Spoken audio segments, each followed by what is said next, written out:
No, we're backwards. Hold on. Okay. I fixed There we go. it. Yay! Listen, I'm trying my hardest. Obviously, things are a little different tonight. We have host Sway on another episode. At this Thank point, you. host Sway, I think you were like the regular. I'm third Like string. you're just that comic character that just keeps showing up no matter what. We can't get rid of you, and I love that. I'm the reoccurring third string character to Casually Comics. You are, and I love it.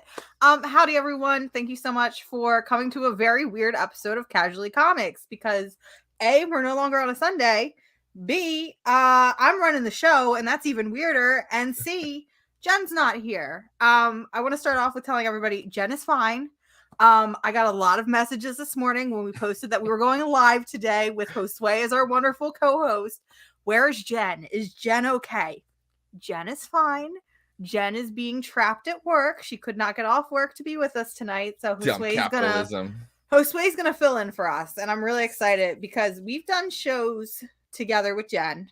Mm-hmm. You've done shows when I'm not around. You're like my counterpart, but me and you have never done a show by ourselves, and I'm really, really excited. So that's true. Or technically we have, but then that shouldn't even air on my side. So yes. Oh my god, that's right. It's finally happening. That was how we met too. Oh my god, I love it. We've come full circle. I love it. So, like I said, I'm running the show and it's weird. Usually I just sit back and Jen does all the stuff. Obviously you could see with my intro, it was not the smoothest transition, but it's fine. But now I have to do the really hard part. And that's, I have to say hi to everybody in the chat. And if you are a regular viewer, you know that Jen does this. And I usually just go, hi, hello, howdy. So now host Sway gets to sit back and I get to introduce everybody. So first off, we have Bizarro Fett. Howdy, folk. Yes. Miss So is here, I believe, or she was here yesterday. No, she is here. So Miss So, I'm going to give you a shout out since you were here early yesterday. You're going to be here early today. We have our friend Carrie, officially unofficial geek. Hi, Carrie. We have Niall. Howdy, Niall. Oh my god, I get to say hi to you from the first time, even though you're sitting in my living room. That's fine. Miss So is here again. Hi, Miss So. There's the wonderful Josue. Look at you chatting from in your chair. It's fine. We have Sleepy Reader 666. Hi, Damien. I agree. We miss Jen, but we're happy to see Josue. Josue is always welcome to be here. I miss Jen too. Officially unofficial geek says Marge, you need to come on my show. Listen, just let me know. Just give me some time to prep because I'm a lazy sloth, especially around the holidays. And then I get to do this too. My mom's in the chat. So hi, Mom. Oh, hi. Hi, Mom. Peace out, Mom. Behavior. No, it's fine. She watches the show every week. She knows exactly what we get into. Okay. Good. My mom has heard me talk. Unfortunately, my mom has heard me talk about monster boinking. So, you know, it's okay. It's fine. She's never talked about it. So I'm assuming it's just one of those like sweep it under the rug. Mama Mars is down with the talks. But yeah, so this is our episode of Casually Comics. So of course we're going to talk about comics, but as always, we like to start off with a little bit of news. I'm thinking we should just rip the Band-Aid off and talk about the sad one right off the bat. Yeah. So unfortunately, last Saturday, we lost Kevin Conroy. And if you don't know who Kevin Conroy is, he is literally Batman. Batman. He is the personification of Batman. But if you need me to go a little bit more in depth, which I'm sure my mom is like, what do you mean by that? Anytime you've seen a cartoon with Batman since like the 1990s, it's probably Kevin Conroy. Like he is who made that character. He really is. And what I love about Kevin Conroy, if you guys don't know, I'm sure most of you do know, Kevin Conroy initially auditioned for the Joker, and they loved him so much that they were like, yeah, no, you have to be Batman. And so the role fell to Mark Hamill. But we lost Kevin Conroy last week, and it was kind of a shocker because it came out of the blue. We ended up learning that he did unfortunately pass from a short battle with cancer, but that was never really brought to the forefront. It felt like Kevin was it felt like Chadwick Boseman all over again. It really did, which is ironic because it was on the anniversary of, Black Panther, and we were bringing up Chadwick Boseman again. So I don't know. I cried in a way that I did not expect to cry, but like, I'm going to be real. I sit on this show every week and I shit talk Batman up and down the flagpole, how he's stupid and lame. And we just think he's stale and the cult of Batman needs to end. But like, I don't know about you, Josue, but like, I grew up with that man. Yeah. Like, I remember every day running home from school and excited to watch Batman the Animated Series. Yeah, it's like, and even growing up after that, like we would have like bigger, better budget stuff, and we'd have all these different iterations of the You'd character. have But video games, you would yeah, have movies and shows that explored different sides of the Dark Knight. and he would be around. He was around. He was like a constant friend in our life. But So this man was Batman. He was my Batman, like as much as everyone else. Like he was the Batman. Like you have like your Bales and like all the other like your Pattinsons, which are fine. They each bring their own thing. But this man brought something to the table that to bring this character to actual life, even if it was animated at first, and super cool that he down the line, whatever, Arrowverse, but he still got to don the character in live action, which was super which fucking is cool. amazing. And I mean, we all know Kevin Conroy doesn't look anything like Bruce Wayne, but the fact that they adapted the character to the fit specific the version actor because they knew they had to honor him in that sort of way. Like it's just insane. But Kevin Conroy, listen, he's gonna be missed. I'm hoping there's a few unreleased things that are just floating around somewhere that we'll get to see one day, so that way we can just keep carrying him with us. But yeah, that was a rough time. I was really sad with the announcement, obviously. But I have to give a shout out to his portion in the DC Pride issue. Yeah, that shit made me cry so fucking hard. Like getting to know the man in a much more intimate level because of just a personal memoir that he put out. That shit was so impactful to me. And the way he digs in to bring out the voice. Oh man, I'm fucking getting chills all over again. I do. I get chills, and I don't know about you, but I didn't even know he was gay until I read that issue. I had no clue, and like, I think that's part of why I was like really sad because now I don't know if he's been openly queer for a while now, but to me it was like I just learned that he was queer in June, and then to have a queer Batman ripped away from me that soon, it was like. Yeah, it was cruel. It was rude. It shouldn't have happened. A lot of people found out. Yeah, and listen, I'll give up 20 other people if I can have Kevin Conroy back. So, but yeah, I wanted to talk about him because we didn't get to do the show last week, but I feel like that was the biggest piece of comic news that we had to offer, and we had to honor him in some way. Yeah. But speaking of like sad stuff, why don't we just keep the sad train rolling? There was a very sad movie that came out last week. Oh gosh, yeah. A very sad movie. Did you cry? You have to be honest on Casually From the Comics. beginning. Like at first, there was a chuckle at first because like no spoilers, warning, no spoilers. I just like we're gonna avoid as many as we can. But the fact that it opens up with that blackness and then you just get to hear it, and there's like a if you pick up on it as like, oh shit, the movie's starting, and you hear it and it's like, oh, and then you read the room. The fact that it just hits the fucking ground running. Yeah, of course I was in tears. Yeah, but Black Panther Wakanda Forever came out last week, and it was a good time, but it was a rough time. It was definitely I feel like the best way to describe that movie is it's very fuck around and find out energy. Yes. Especially when we consider Namor, and that's something that I'm having to get used to is calling him Namor. I'm fine. Obviously Namor is my comic book character. That man, Tenoch Huerta, is my Namor. Oh god damn it. All right, Josue, I'm going to tell you something because this is actually funny that we're doing the show. So we saw it opening night. Same. And I leaned over to my partner at one point during the movie. Namor was on screen, and I was like, holy shit, he looks like Josue. Yes. And my partner just awesome. And my partner just starts laughing. He's like, shit, you're right. I'm like, I need to cut my hair now. I need to cut my hair. Don't do that. No. Oh my god. No. Listen, you can do no more. Just you can't lose the hair. Listen, chat, hear me out. Help me out. We can't let Josue lose their locks. Okay, It has been a long journey, but holy fuck, I was not expecting that. Yes, Thank you. Yes. Namor can definitely call me and DM me, and I don't know if this gets into spoiler territory, but hear me out. If somebody that looks like Namor, sounds like Namor, acts like Namor, says, "Hey, do you want to burn the world to the ground?" Instantly. I'm there in an instant. The fact that he was like, it was a simple question. Like, if I was Shuri, and I would have been like, oh, you're not threatening me. You're not gonna. There's no Q explosion. It's that easy. Oh, fuck yeah. Let's go burn this motherfucker down.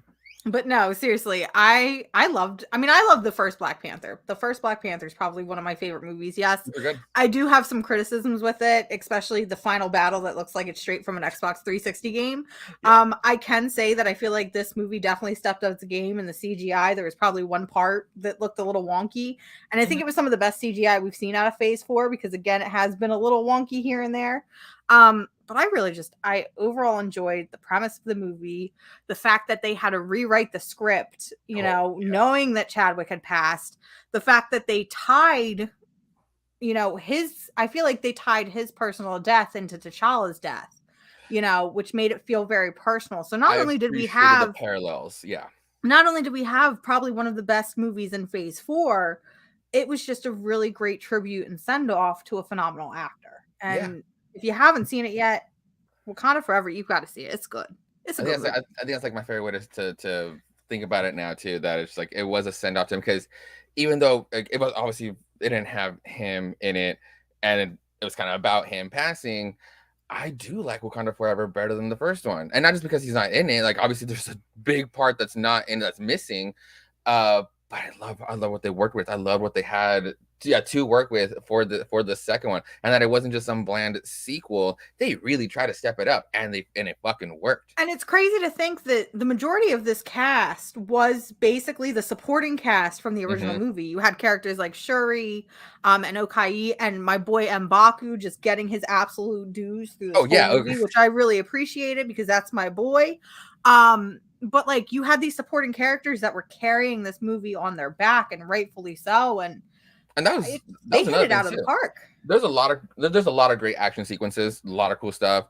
But the best part of this movie are the character scenes, are the emotional impacts that they just what they go through, how these actors carry these scenes. Those are some of the best parts of this movie. It is. There's a lot of heart, there's a lot of charm to it, and it's phenomenal. It was great. Again, if you haven't seen it, because apparently rumors are that it's coming to Disney Plus in January, which okay, cool, That's thank soon. you. Yes, please. But I feel like if you haven't seen this movie in theaters, definitely do so. I don't know about you, but my audience, it was like we were all there kind of sending somebody off that we were friends with and knew, and you could definitely, like you said, you could read the room. The Mhm. entire movie, the room was red, and it was like people crying together and people like reminiscing together. And like during ours, it was like during the post credit scenes while we're waiting for the scenes to come on, you can just hear people talking about their love for Chadwick and how they felt when he Nice. died. And it was sad, but it's honestly the best way they could have sent off a person. Hmm. No, Um, it really was cool. I really enjoyed the movie. It was really good. So the only other bit of comic book news, and I'm really excited that you're here because I would love to get your insight on this. So a couple weeks ago, we covered that yet another publisher has gone into the fold of Lunar Distribution. I believe that was AWA that went with Lunar. We have another publisher rolling into the fold with Lunar, and that one happens to be Mad Cave Studios. So again, we've talked about this a lot on the show, but Diamond has really had the monopoly on comic books and getting those comic books into local comic book stores. During the pandemic, we started to see DC Comics break off, and they were doing their own solicitations. Then a year later, Marvel was starting to team up with Penguin and Random House for distributing their comics. And now it feels like every indie publisher is slowly breaking away and either going to Penguin or going to Lunar. And we have yet another one breaking away from Diamond, which means the monopoly is crumbling. As somebody who works in a comic book shop, because you work at Books with Pictures in Portland, how do you feel being, that person that has to deal with this split and having to go through multiple different distributors? Well, thankfully, I'm not You're that not person. the orderer, thank I'm God. not the order. So I don't have to deal with it, but I do have to deal with like restocking. So I mean, for now, it's just going to be the same box. It's just going to be labeled a different box. But I mean, at the very least, like publishers have like a choice than just having to deal with Diamond. This is true. Publishers do have a choice, and I feel like that's been a big thing. But in the long run, I definitely agree that the monopoly needs to be broken. Oh yeah, There's no reason for one corporation or business, whatever you want to call it, to have the run on an industry like comic books, which is already niche in itself. but it does worry me how it might stand to hurt comic shops in the long run. Yeah. And it's just, comics are just a tricky, scary medium because we always have talks of, switching distributors. Then there's always the trade versus single issues conversation. And it's just, comics is always constantly changing and are constantly dynamic. So to see yet another one, move, it's like, what does Diamond really have left? Yeah, who do they really have right now? Like, I'm trying to think. Like, I'm thinking they might have Boom. Right. I'm thinking IDW. Like Marvel's still over there, or how do they deal with it? Marvel's at Penguin. Oh, okay. Marvel, I mean, they still are listed in Previews World, but Marvel is like being shipped through Penguin and Random House, or maybe that's not going into effect in 2023, but like AWA is over there, Scout, Mad Cave, I think Volt might have gone over to one of them. I don't know. I need to, at this point, I feel like I need to keep a chart so that way we can keep things in track. Just know what's coming from where. Damien does make a good point. Diamond does have Image, so they do still have the biggest indie publisher. So I feel like as long as they can keep that grip, they have a fighting chance. But I feel like if Diamond loses Image, that's going to be the one that hurts. I feel that's gonna be the last big house they have. Yeah, that'll be the last big house. But that's all that I have for comic book news. Josue, do you have anything that I might have been missing? Not comics related, but I don't want to make it sad again. I'm just really gonna miss my dear friend from television, Jason David Frank, and that's just that was another loss that we had yesterday. That was upsetting. So fun fact, my mom's here, so y'all can blame my mom. I could never get into Power Rangers because we watched one episode. Me and my brother were caught outside beating up each other. Yes! And we weren't allowed to watch Power Rangers after that, but we were allowed to watch wrestling. So I unfortunately don't have an attachment to Power Rangers like a lot of 90s babies do, but it is sad to see. I mean, it's always sad when people lose their heroes. He kind of was the reason why so many people have an attachment to Power Rangers. Power Rangers technically probably wouldn't have lasted if it wasn't for that man. That man kept the Sentai alive for the Western audience alive, just because he was such a legacy character and he kept recurring in other series. But he kind of tied it all together. Compared to Japanese Sentai shows, like each season is its own thing. Maybe a movie will come together, but in the Western and for the Western audience, we need shit to be tied all together throughout the seasons. And that man did that for us. That man kept Sentai alive for us. Really? Yeah.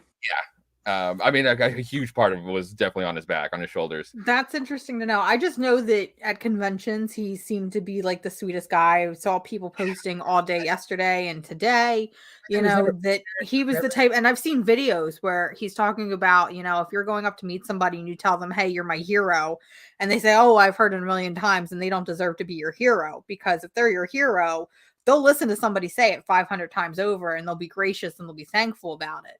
And just from that video alone, I was like, damn, this is a good dude. It's like, he never got bitter. He never got y'all couldn't take like a Rob Liefeld instead. Like, I would say take a Neil Adams, but they already took him. I'm sorry. I'm not allowed to say that on this show, but you're good. Y'all, Neil Adams was not great. Just saying. No. Yeah, like the fact that he just kept going to like every Morphicon, every other convention, like he was always there for his fans. Yeah, I'm definitely gonna miss him. Yeah, that's a shame. So we've talked about news. Now it's time, I guess, to talk about the reason why people are here. We talk about comics on the show, I guess. Yes.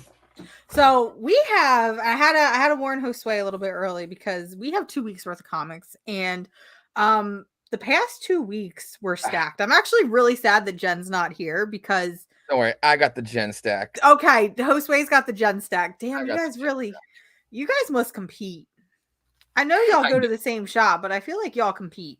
We do go to the same shop. She does come to my shop. So we have a huge stack. So as always, chat, we want to hear what you guys want to hear us talk about first. We actually have a pretty good ratio, I feel like. What's up?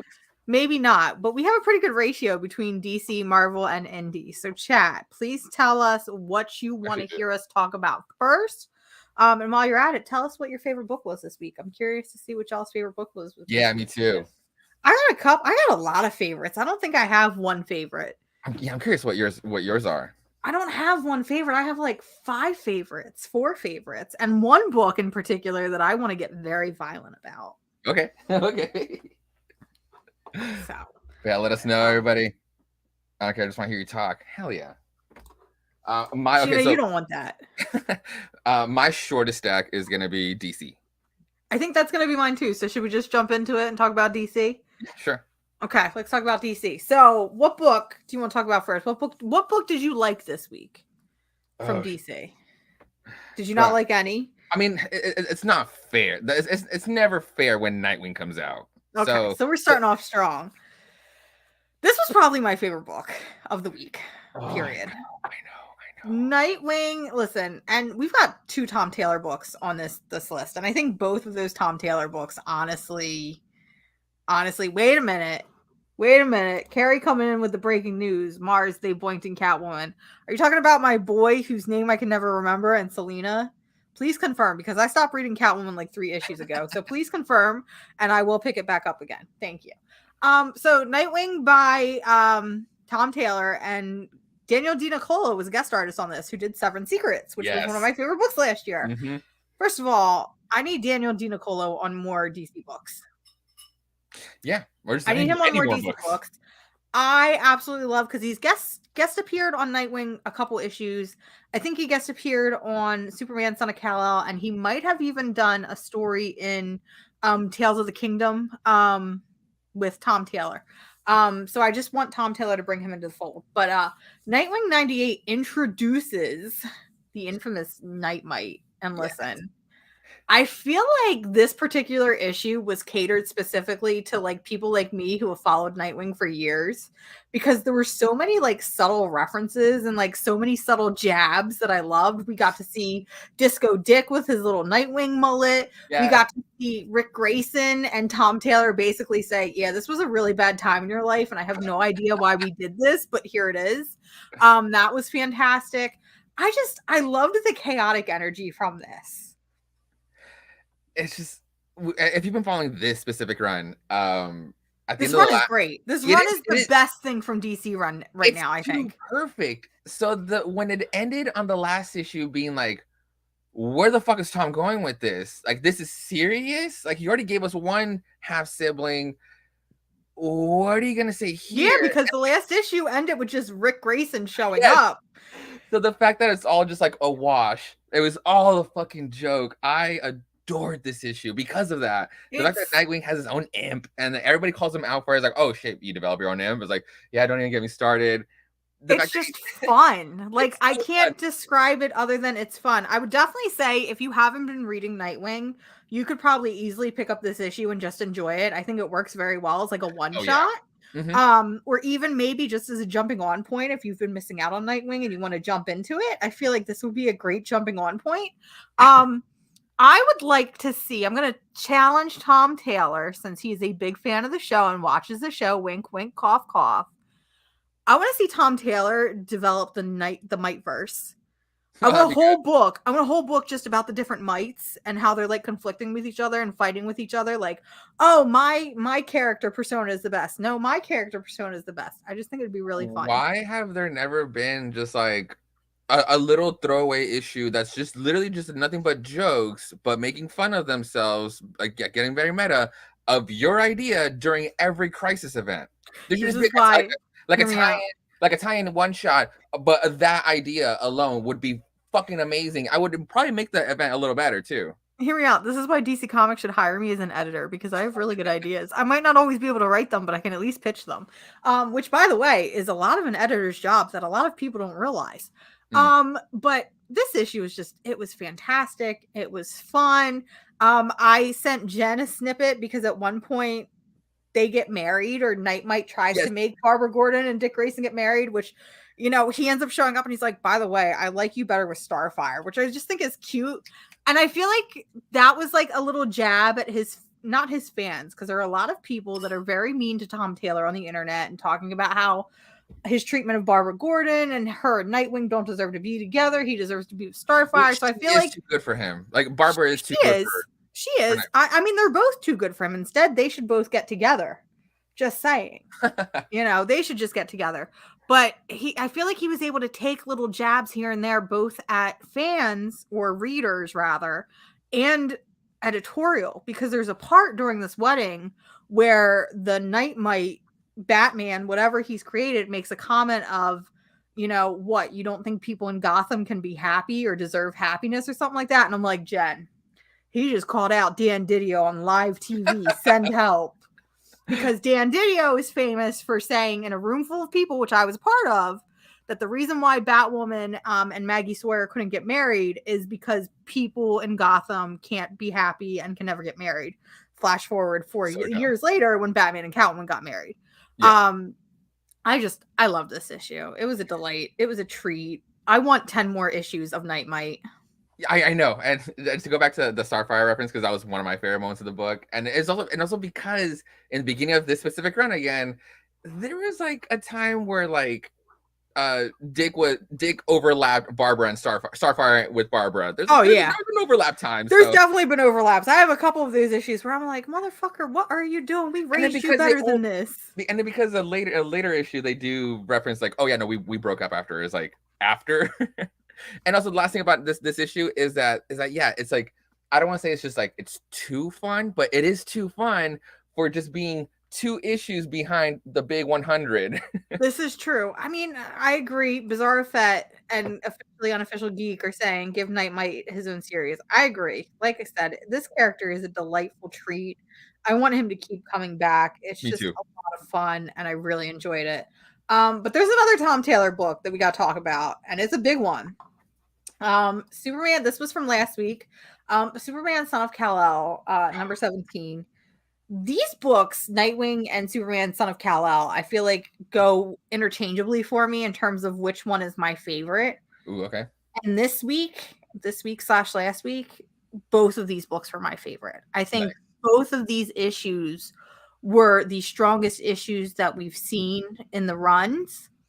So Superman Son of Kal-El number 17, the basic entirety of this run, Jonathan Kent has to basically take on the role of Superman and do his own thing while his father is like on a war world planet and he's God knows far away and doing his own thing. So we finally, after 17 issues, get to see the reunion between the two of them. And, you know, the relationship between John and Cal has always been really, really great. You know, we saw it in Super Sons. We saw it in this series.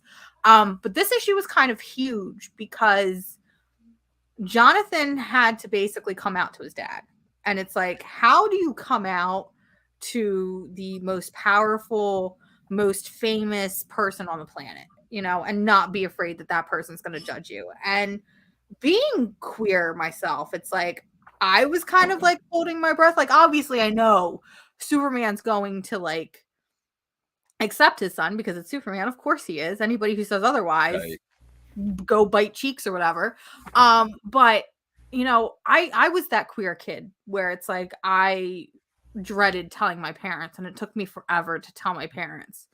And then I finally did, and I was worried about what they would say. And it's like, this issue is the love that I wish that every queer kid could get when they come out to their parent, to their father, their whoever it is that they need to come out to. Mm-hmm. I'm trying not to cry right now because this issue literally, it broke. I mean, I don't want to say it broke me because that sounds bad, but this issue broke me, you know, because we see Kal-El accept his son and his queerness, which sets kindness and grace. And we get a line where he's like, you know, I would love you no matter what because you're the greatest gift that anything has ever given me. And then he hugs him and he kisses him on the forehead. And I'm like, I wish that I'm thankful. A real dad. I mean, I'm thankful that when I came out, it wasn't in a negative light, but it was definitely in a very monotone, you know, I didn't get the affirmative love and care that, you know, Kal-El gives his son. So it's like, I kind of wished I had that. So it almost felt like, all I got to say is thank you, Tom Taylor, because Tom Taylor, you know, being as far as we know, the man is straight, but Tom Taylor being the straight man that he is, God damn if he's not the biggest ally out there, because between, you know, we saw it with Seven Secrets. There was another book that we saw where he had very, very heavy queer his Suicide Squad run, where we had multiple queer characters, we had a non-binary character. You know, I just at this point let Tom Taylor do whatever he wants, because I have not read a character written by him that I felt was off-putting or uncomfortable, or I couldn't see that character doing, you know, whatever it is that they may have been doing at the time or saying at the time. Taylor has that touch to DC, specifically to DC. What I'm trying to say is like he should have Jeff Johns' chair. I agree. I don't know if Jeff Johns has it. Well, in terms of writing, yes, I agree. He should have the Jeff Johns chair. I would put him one step higher and put him in the Jim Lee chair. Ooh, holy shit! I mean, yeah, to have like some sort of overlooking like site on like the company, like the where it should go. Like honestly, his books don't fail. His books haven't failed. This is true, and I mean that goes for both Marvel, indie, and his now DC stuff. Yeah. So, Tom Taylor has definitely become that writer where if I see his name attached to it, I'm immediately picking up the book. It's like on. He's kind of become like my new Gail Simone. Ooh, cool. Yeah, but that's only because Gail hasn't written anything in forever, and you know the one thing we did get, it was kind of okay, but you know, what other DC books do you have? Before I jump on to the Yin Yang books, I just need to show off the 90s cover of Wonder Woman. So hear me out. I hate that fucking DC Comics was like, the 90s are a good thing to bring back. Let's bring back the 90s, because DC Comics, do you not remember that the 90s almost killed your comic books? Right. That being said, that is probably the most gorgeous cover. That, and I really like the Batgirls cover by Paulina Gushao. I really, really love that cover. This is one of my favorites. Just because like she's just fucking killing the denim. The issue itself is really cool. Though I will drop it 3 notches. Because there was no Mars. You fell off this book a little too soon. Ever since Diana has come back to her universe, Steve and Siegfried from when the book first started, Siggy and Steve Trevor have had this flirtatious. They're a little gay. No, they're a whole lot of gay. There's so much subtext to their panels, to their pages. Specifically, like they're constantly just flirting with each other. And if their dialogue is just like kind of like mid, it's gonna be Edda who's like talking to fucking Diana, being like, "Yo, you fucking like the boys are being cute again," basically.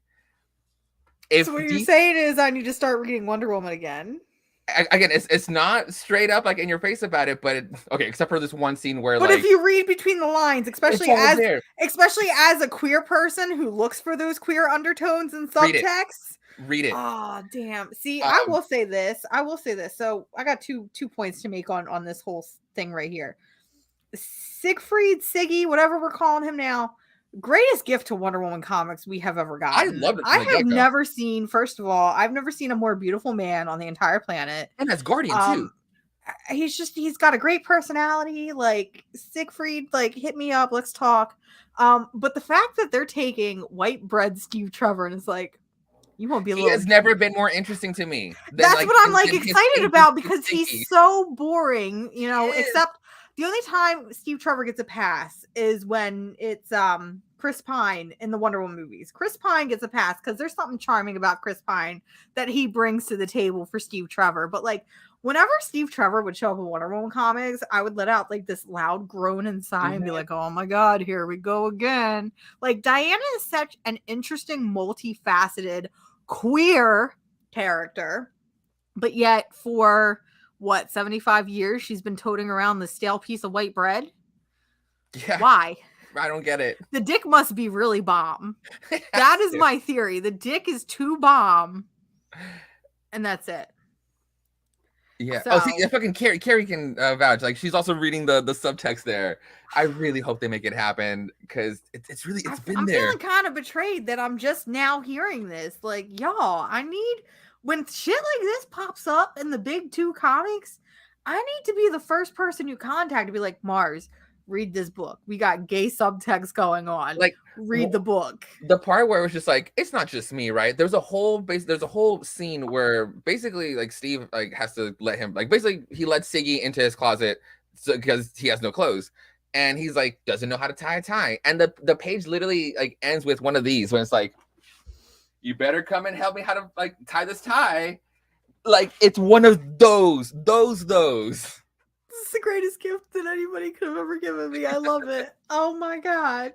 Okay, so I will be reading Wonder Woman from now on. Thank you. Yes. So back to this issue, they're not in it because it's basically just the Trinity. There's a beacon up in the watchtower up in space.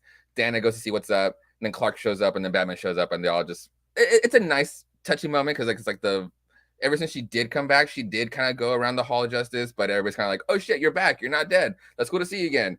But never a proper moment like this, so it was nice. It was a nice little, I don't want to call it like a filler issue, but it was a nice little, but I like those. I like when we get those characters that obviously have a history and know people, or like they know one another, and they get to do something fun and stupid, like sit around and have drinks at a bar, or they just talk about, you know, how much they care about each other or things that they've done. So I'm gonna have to pick it up. I only have one other DC-ish book. I don't know what you have. Your massive stack. It's like my last two DC books, and it's just like the yin yang to this man. What's the yin yang? To be writing one of DC's best books, and also at the same time be writing one of DC's worst books. World's Finest is so goddamn good. Mark Waid, Dan Mora writing Silver Age or drawing Silver Age era DC, and Tamara Bonvillain on the colors. It's a perfect book. It's a great book. All the cameos. Those first couple issues were fantastic. I'm actually kind of mad I fell off on it. All the cameos are great. It's really cool. And what they're doing now with like Boy Thunder, whatever about the name, it's still really good. This, however, is not good. But I did get it because this 90s cover was like legit as fuck. After 17 issues of the Robin book with Damian and loving him, getting a full-fledged arc from him in those 17 issues, and then this to be like, I'm fucking evil and I want to fight my dad again. No! Out of nowhere. It's like borderline character assassination, and it's like, and even then I didn't want to spoil it. Like when I got this issue last week and I was getting at the store, I didn't want to spoil what it was in case we want to read it. And then Nick answers like, "What? It's not like he's like possessed by like a demon." It's like that's exactly what's happening, and that's exactly what happened to him. So it's just like, how the fuck? That's also crazy. I didn't even know capes were ridiculous in the 90s. Yeah, no, that's great. I didn't even know that Mark Waid was writing the Batman vs. Robin. I honestly thought that it was Williams. Shit, what is his name? Shit, I'm having a brain fart. And shout out to my boy Keith. Keith is my co-host on the comments. Yes, here. It really has been one of the most disappointing. Like, and this issue also just now that Keith is here, I can't not talk about it.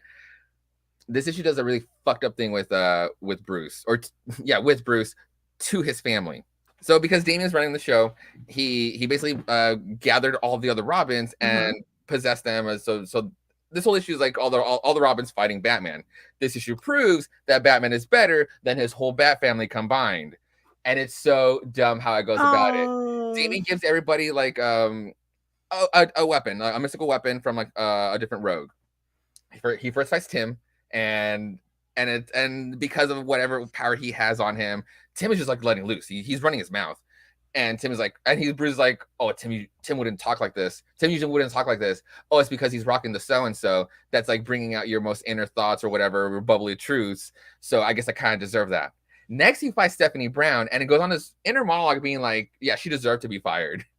And then he's like, oh, but wait, why would he put Tim and then Stephanie unless? Oh, it's a handicap match, and then so it's Stephanie and Jason Todd against Bruce, and you can imagine how disappointing that fight is for who we want to root for. He wipes them both off, and the next I was like, oh shit! So next up is the best fighter, fucking Nightwing, right? And then Nightwing, and then as he's fighting him, he knows like, oh, Nightwing is carrying the Sword of Sins. That means everything that everybody's been thinking about me isn't true, and I'm still the good guy. That's basically how the issue goes. Oh, no. And it's so fucked up. Can we just agree one thing? Events are bad. Events should be banned, and events are bad. Please stop making events. You're hurting nobody but yourself. Let events breathe in between. We don't need one every year. Let stories brew for a second. Let stories build up to an event. We need Also, time. there should be a rule. There should be a fucking rule that if there's a new series, don't tie it into the event so soon. A lot of books get burned because they get tied into events, and Yeah. it's like not an interesting arc. Yeah, because remember, I think it was during Rebirth, they did an event right after that first arc, and so many Mhm. people, and it was a Batman arc, but so many people dropped their books because it was an event within the first 6 or 7 issues. And it's like nobody wants to read an event, especially when it's, a reboot, rebirth, whatever you want to call it. It's a new, fresh step. A lot of new people are reading these books, and then you burn half your audience. So I just agree events are bad. I don't like them. I don't think I've ever read an event that I'm like, oh, I really, really loved this and it was the Oh best thing ever and changed comics. I'm well, sure you have. You've read a I lot of mean, damn books. if we go once we go over to the other house, Judgment Day was Okay, we go to the other house. I have one more book though for DC Comics. And that is Nice House on the Lake. It's the penultimate issue. holy. Um the last issue was like that issue that dragged me back into it. I feel like I do this with Nice House on the Lake where I'm like constantly like in a sea ship boat where I'm up and down with this book because man, this penultimate issue dragged me down so fucking hard and I'm like, what is happening? I don't understand. We were having such fun with that last issue. What the hell happened? It's a lot to unpack. We've got one more issue and I still feel like I don't know anything. And maybe that's the point, but I'm really conflicted on how I feel about this book. especially for like the people who have fallen behind on this book because it is fantastic. And especially for a penultimate book, like how much can you say? Well, let's just start off with the bat. Male toxicity is alive and well in every fucking species because Walter is one of the worst fucking people entities ever. Like the fact that this issue just like almost like was basically like a whole journey to be like once a liar always a liar. Yeah. Man, and I just feel bad for her too. Like Nora is just like has been one of the most compelling characters of the series. Oh, she's definitely the most interesting one we have besides maybe Walter himself, but yeah, even with this issue it's like, do I really care about Walter anymore if that's how you're going to act? Like I was more so interested in what you are, not who you are. And and then like when she finally understands like, oh, I'm in fucking control here, fuck this guy. When she gives him the fucking ultimatum, be like, so what are you gonna do? You're gonna fucking stop me, or or are you gonna go stop her or the other girl and leave me to your devices? And then here's where the male toxicity comes in, where he just explodes. It's like this panel. It's one of the coolest panels. It's one of the coolest panels. But then when you just dissect this panel alone for what it represents, this is every piece of shit like yelling on top of their partner, like throwing like guilt trip, gaslighting this person in front of them. That's exactly what it is. Not harming them, not touching them, but just like causing this whole just toxic environment around you, and then just like coming back to like composure and be like, I'm cool. It's like, oh fuck you, dude. Yeah. This series, issue 1 was one of those issues where I feel like I read that first issue like 12 times because I was just trying to get every single piece. But it feels like as issues go on, I'm slowly losing the pieces. I'm excited for this book to end, mostly because now I can read it, and I think this book will do much better in one big sitting.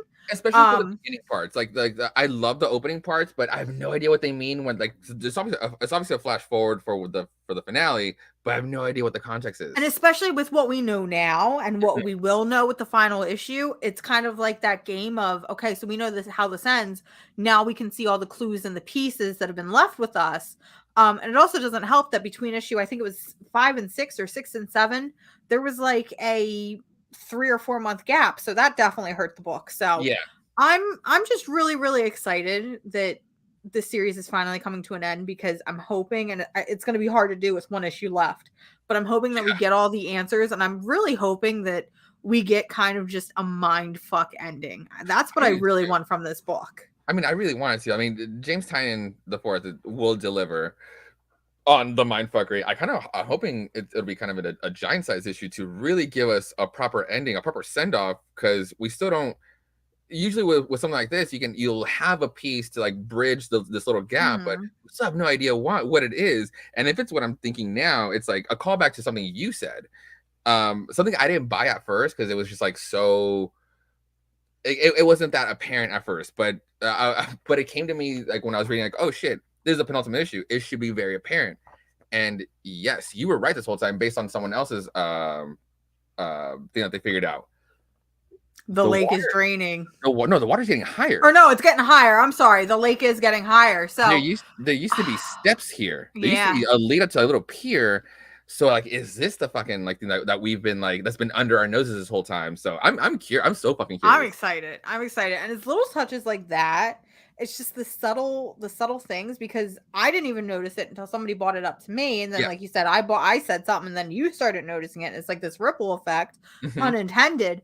But it's like, I don't know. It's just I like when James Tiny Onion does stuff like this because it really does show moments of brilliance. And I feel like recently he's riding this high of something that's killing the children, where it feels like he's just riding on name alone sometimes.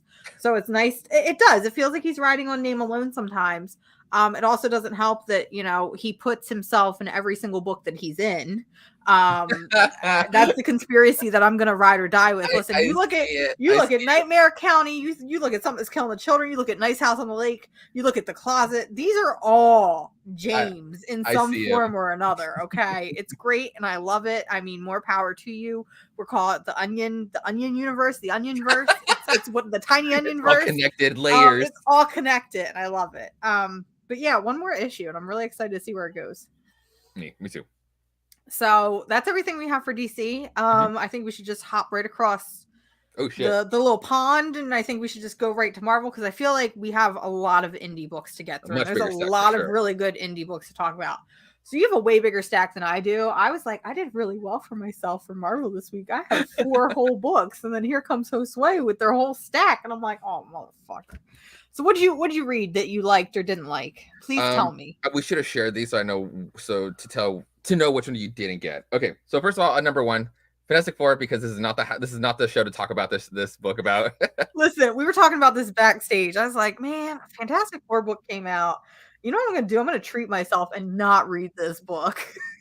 Oh my god. I'm not a Fantastic Four fan, but like I know. let's give it some airtime. So as somebody who clearly has more of an interest and love for Fantastic Four than I do, how was it for a first issue? Was it good? Was it bad?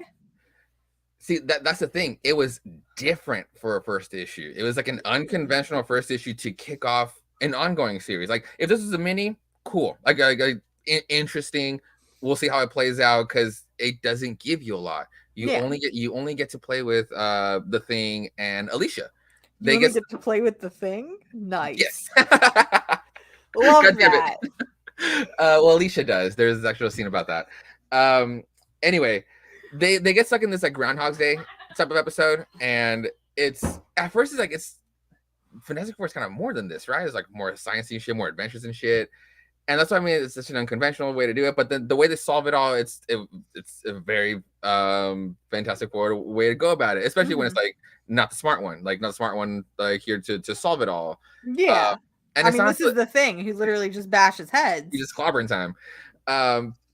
But it was a really well written issue, and it's not until the very end where you get like the hook on why you should stay or what you need to find out to see if you're really going to stay on board for this run or not. So you'll definitely be picking up an issue 2 then? Oh yeah, and especially because if this is the way this one was written, I already want at least this first arc to be, because they're all separate. At least spoiler, the family is kind of separate. That's where the Thing is by himself with his wife. I want the second issue to be like a whole like Johnny solo issue, and then the third one would be a Sue solo issue, and then having them come back together, and then we kick off the run properly. Listen, I'm hoping that the Sue Storm arc is just her and Namor or Namor, whoever we're calling him in comics. I hope that it's just the two of them doing their thing. If that is the case, listen, I better be the first person that you let know, hey, shit's going down over here. You need to jump into this book. You need to go back to the store and get yourself. There's something about that relationship that has always fascinated me, and if I'm being quite honest, made me a little jealous. Just wait until we talk about this issue for a second. But we're not there yet. We're not there yet. And the last thing I'll say about the Fantastic Four issue is it was very similar to. I think like it wasn't that big for me. It was because the hook at the end was very similar to the current Spider-Man run, the Okay. new. The way that ended, being like, oh, why does everyone hate Peter Parker, and we still don't know why. Something that he fucked up in the city. It was very, very like the same Z's. But I understand that like not everybody reads every book like we do, so it's kind of like that the people who are jumping on this one probably didn't read that Spider-Man book, so they have no idea how they're so similar. Um, but yeah, like I like this first issue to just like to write it so differently for number one. And to be unconventional and kind of set Yeah, itself away from a lot of, because it especially feels like with the big two, and I feel like maybe, I guess maybe not Marvel more so than DC, but the big two definitely, they kind of stagnate on themselves, where it feels like a lot of series feel the same, where almost as if you mixed up all the pages of all the different books and threw them up in the mm, air. As long as there wasn't a main character on the book, you really wouldn't be able to tell what book you were reading. yeah, and So especially like to pick up after like Dan Slott's like super long run that he just had with the Fantastic Four, it would have just felt like the next issue after that. So it's actually really cool that Ryan North did it so differently. and that's exciting. And Ryan North, if I'm not mistaken, he did Squirrel Squirrel Girl, Girl. right? So is knowing that Ryan North did it and that he's the writer of Squirrel Girl, which was a fantastic book, hilarious, and I love it. Does this book have some of the same humor? There Or is is this a completely different tone? one of my favorite scenes on it in this issue was because they're stuck in Groundhog's Day. They're stuck in Groundhog's Day in 1947, Ooh, yikes. in a very very big and small town. Uh, Oof. so to kind of like get them on board, they're like, "Oh, you're stuck in a time loop." Alicia blasts Old Country Road for them at one point before the day like starts over. It's like so there is like that humor, I love like that. they try to bring in Okay. modern stuff to it. But at the same time, like I when I heard that Ryan North was gonna pick up Fantastic Four, that was also such an interesting take. Like it's not something like if it was like Al Ewing and be like, oh well, I'm sure it's gonna be good, but I can But already there's not going get to be anything new to the I can table on already it. like get a headache by how fucking dense that book would be. Though interesting as fuck, I'm sure he would push it to the fucking limit. It would be so fucking massive. With someone like Ryan North on Fantastic Four, that's already so interesting because he also does like a bunch of fucking Rick and Morty issues as well. Yeah. And Um, Keith brought up that he did Power Pack. Yes, and the paperback book was really good too. So like having this having a literal fresh voice on such a Well, boring take on the character on the family is actually really interesting. that's exciting. So what else did you read? Because like I said, I think I have You four wanted books.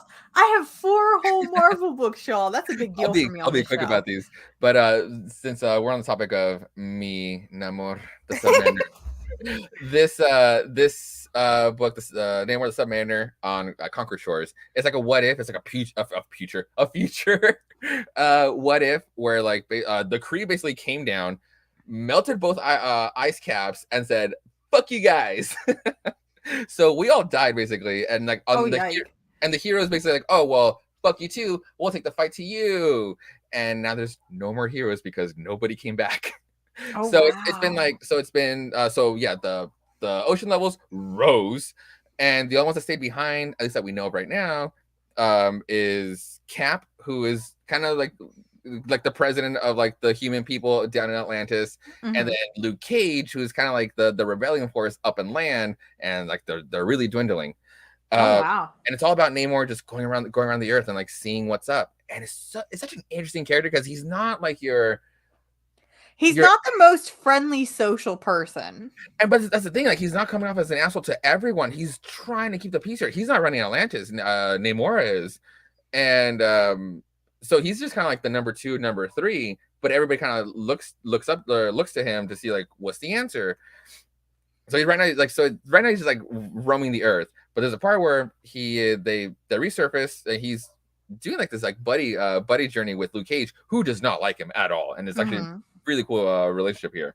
But he goes to visit the Baxter Building, and guess who he reminisces about? There's a whole scene on like basically like the last day, like last hours before everybody went to go fight the Kree, and where he's kind of, Namor's kind of like, just come with me, leave them basically. I will never understand how Sue Storm. First of all, Sue Storm is also a stale white piece of bread. I hate to say it. I don't know what Namor sees in her. Namor. I'm like going back and forth now. I don't know what that man sees in her. I'll be honest. I'm Like, sitting right here, and yet you choose Sue Storm. That's fine, whatever. But my other thing is, look at him. Now look at Reed Richards. Now I get it. Reed Richards got some powers that I'm sure could lend to the imagination. That's my only reason the beard. why I think that she's staying is because of that. But like, why not both? Why not both? I have a land husband and a sea husband. Perfect. I love that. The land husband and the sea husband. Yeah, that's what I need. No, there's a part like there's so much to the scene where she's they're going back and forth and she goes, there are more things important than the oceans. And he responds, like you. And then she replies, this isn't about that. Us. It's about more. You're strong, vital, probably throbbing. Anyway, that's beside the point.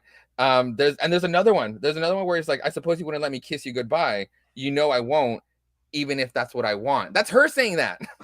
Listen, I'm a hoe for romance, and this is romantic as shit. And It again, is I was not very- notified. It is a very, very intense. I need more romance in comics. Please and between them thank two you. just talking. It is so good. I need more romance in comics. Okay, so like I said, I have. Oh no, I lied. I don't have 4 books. I have 3 books. Ha ha ha. She-Hulk number 8. Did you read Yeah. She-Hulk? Yes, of course I do. I've been so back and forth about the series because I feel like it's been a little bit of a mess. The pacing has been kind of weird. Not only that, but the book has been coming out very inconsistently. But number 8, I really, really enjoyed it. And Good. it ironically was my favorite issue since this book started. Really? And it doesn't even have She-Hulk in it. No. So the entire issue is about these 2 scientists, and I don't even know if these scientists have appeared before this issue. Like, I feel like they might have. They've been like the villains that have been like fucking. Have they been the villains? Okay, yeah. because I thought maybe they just randomly showed up, and I was like, okay, cool, we're gonna run with it. That's how kind of uninvested I've been in this book, despite it being She-Hulk, and I love She-Hulk. But basically, you get these 2 scientists that they meet, they fall in love because they're both smart and powerful and can do things with their brains. And they decide that they want more power and that they're gonna like become Hulks and they're going to develop the Hulk serum. And like the whole issue is focused on them, their motives, their reasoning, the experimentations. Then when the experimentations eventually go wrong, it's them having to deal with it and having to like cope and fix and do all this other stuff. Meanwhile, you have this interesting conversation, which I personally appreciate, where they're talking about how She-Hulk is the best Hulk because she can control everything, she can contain it, she has all the power but none of the flaws. And I'm like, yes, continue to gas up She-Hulk because this is what I do on a daily basis. But I really liked this issue despite it not having a single ounce of Jennifer Walters in it. Yeah. I don't know why. I just really enjoyed it. Also the fact that it was, I think this issue also had a guest artist. I don't think it was Takeshi Miyazawa on the other issues. Yeah, I think it was a guest artist, and the art was really great, and the covers were just. I know these covers have just been fantastic. These covers are just. When Jen Bartel leaves this book, I will leave this life. That's all I'm gonna say. Jen Bartel is the next Alex Ross. Oh, I hope not. I hope not. Not personality, but I'm saying for covers. Okay. Cover. Yeah. Then that I agree position. 100%. But I really like She-Hulk number 8. It doesn't matter how mediocre this book is gonna get because that's how I feel about it. Is I feel like it's been very safe. I mean, but that's what I see it as, because before like the last couple of months I did like a huge like last decade catch up on Hulk and the Hulks alike, and so I read Charles Soule's She-Hulk run, which is my favorite, which is really good, and then I read Mariko Tamaki's Hulk She-Hulk run, which got a little serious, but tying it, I want to say shoehorning into like the Marvel universe. Like I felt like one of those books that just tried really hard to just be connected, especially with like what she was going through. Mm-hmm. What I love about this one is that it feels like the Charles Soule, like going back to like the basics for Jennifer, even back to basics to like all those like sensational, and being like, it's just about fucking her and her life and she just happens to live in the Marvel universe, and it just happens around her. But everything is about fucking Jennifer Walters, and that's what I love about this book. It's just No, I agree. I think my problem is like I wish it would push the boundaries a little bit more, especially with its humor. I wish it would get a little bit more meta, and I think the reason for that is, and I'm starting to realize that talking about it, and so I rewatched a couple episodes of She-Hulk today, and it's like I miss just that honest to God fourth wall break, the humor that came from that show, just how just I don't want to say relaxing, but just how enjoyable it was the whole way through. And I wish we could get some of that humor and some of that meta-ness kind of injected into the comic books, and also Matt Murdock, but that's never going to happen. It's fine. But listen to me. This relationship with her and Jack of Hearts has been. He's no Matt Murdock. That's all I'm going to say. You have no idea, though. I feel like I would have been okay with it, and then Matt Murdock showed up, and I'm like, damn it. Because listen, I watched an episode today, and I stand by it. I recapped that episode alone. That's it. A, that is the greatest piece of comic book media that this earth will ever give us. B, I need them together in the comics. I know he's married to Elektra. I don't care. Oh, that's so good. Elektra's so boring. So no. I have been wanting defense attorney Matt Murdock, prosecutor Jen Walters. Just think about it. As partners, as literal partners. Literal partners in life. They literally are meant to be together. That's all I'm going to say. What other Marvel books do you have? Because you have way more than I do. So I'm going to talk about these back to back. Okay. Captain America. I'm really fucking loving these. There's a Steve book and there's a Sam book, and it's actually the book that we have 2 Cap books out right now. And then to later down the line for the Cold War event, that's going to be super fucking fun. In this issue, the way Keith and I love to joke about, because it did happen, Cap and Bucky broke up in this issue. Like it wasn't a relationship thing, but it's like, but you get it, you fucking get it. I get it, and it makes me sad. It's so fucking sad, and because of it, and it's also because Steve doesn't let his little birds fly either. I mean, only Steve can cross that line and meet those villains. Not his friends. His friends shouldn't be the ones doing that. Even though when his best friend is like a notorious century-long killer. Anyway, Cap and Bucky broke up, and because of that, Bucky got a fucking glow up. Ooh, Bucky is now eating well, man bun and all, working that fucking man bun. Chef kiss. And is now sitting at the table with the Outer Shield. There's this whole giant fucking thing that's spanning out. It's like the Outer Shield. Basically I'm just gonna nod and wave because you're mentioning terms like Outer Shield and Inner Shield and Council Shield, and I'm just like, Can we get Bucky and the man bun back now? There's like this Illuminati on the Illuminati that have been running the country for since the 1920s, and they're like the Outer Shield, and basically even Cap's shield was like this long time reference to them. So every time like Steve would be throwing the shield around, it was mostly to flaunt to flaunt to the real enemies who's really running the show. It wasn't just like a symbol of liberty. It was there's so much more dark shit into it. Bucky finds out about this and is like, I need to get on the table. So I can bring it down from the inside, basically, not because he wants to go dark side.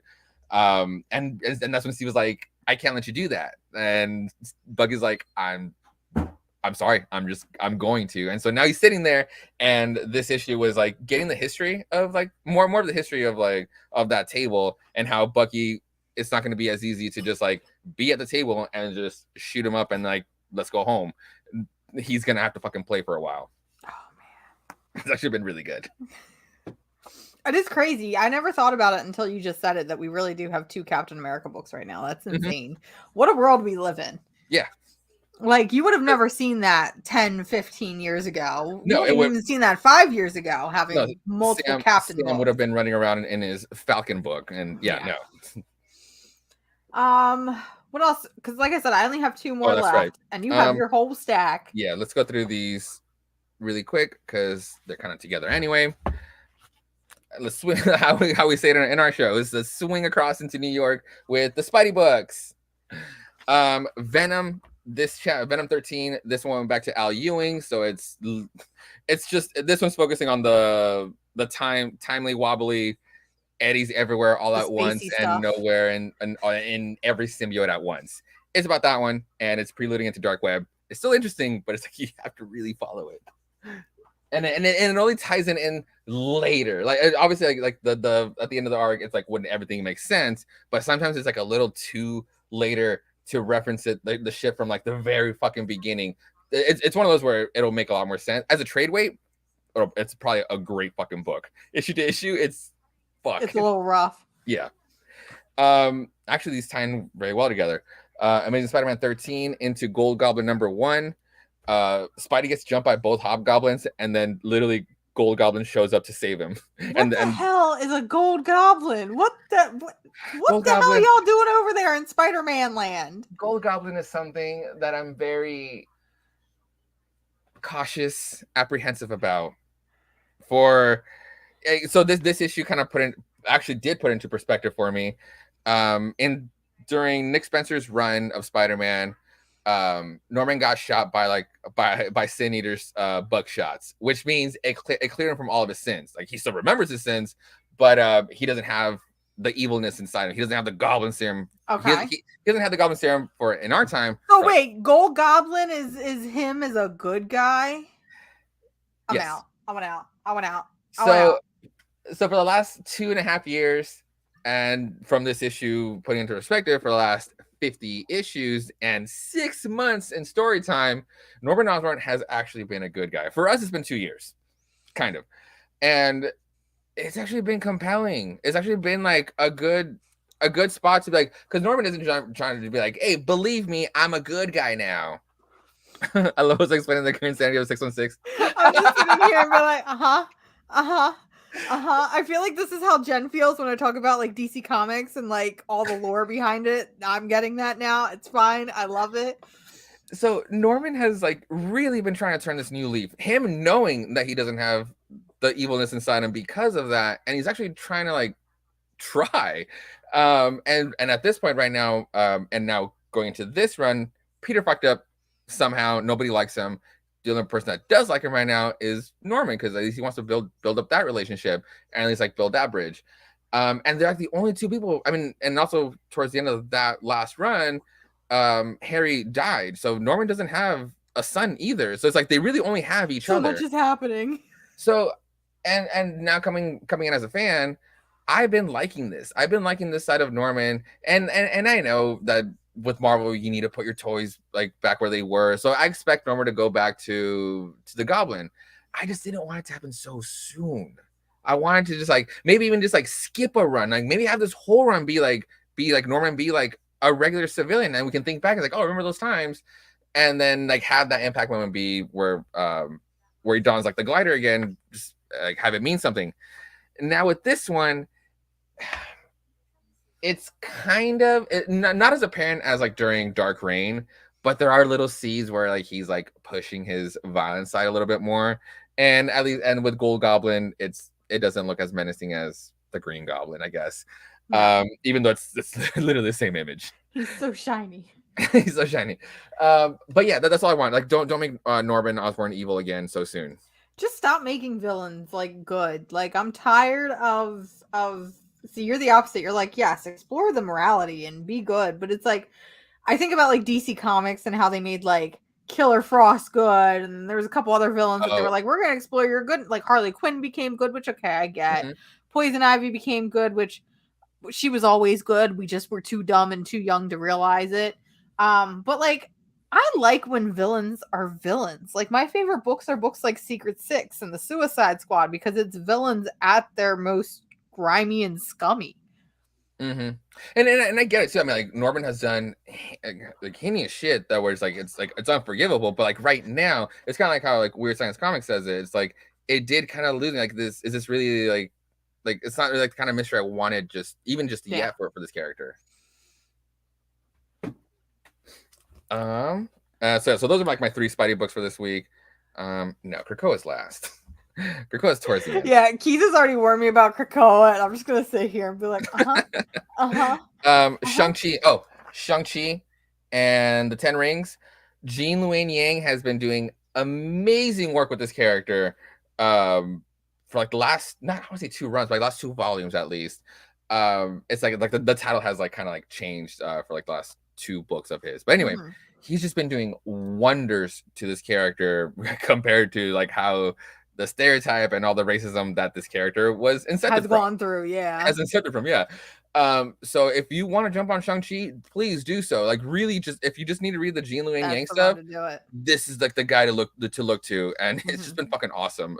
There's a tournament arc. There's a literal anime tournament arc going on right now, and it's just fun.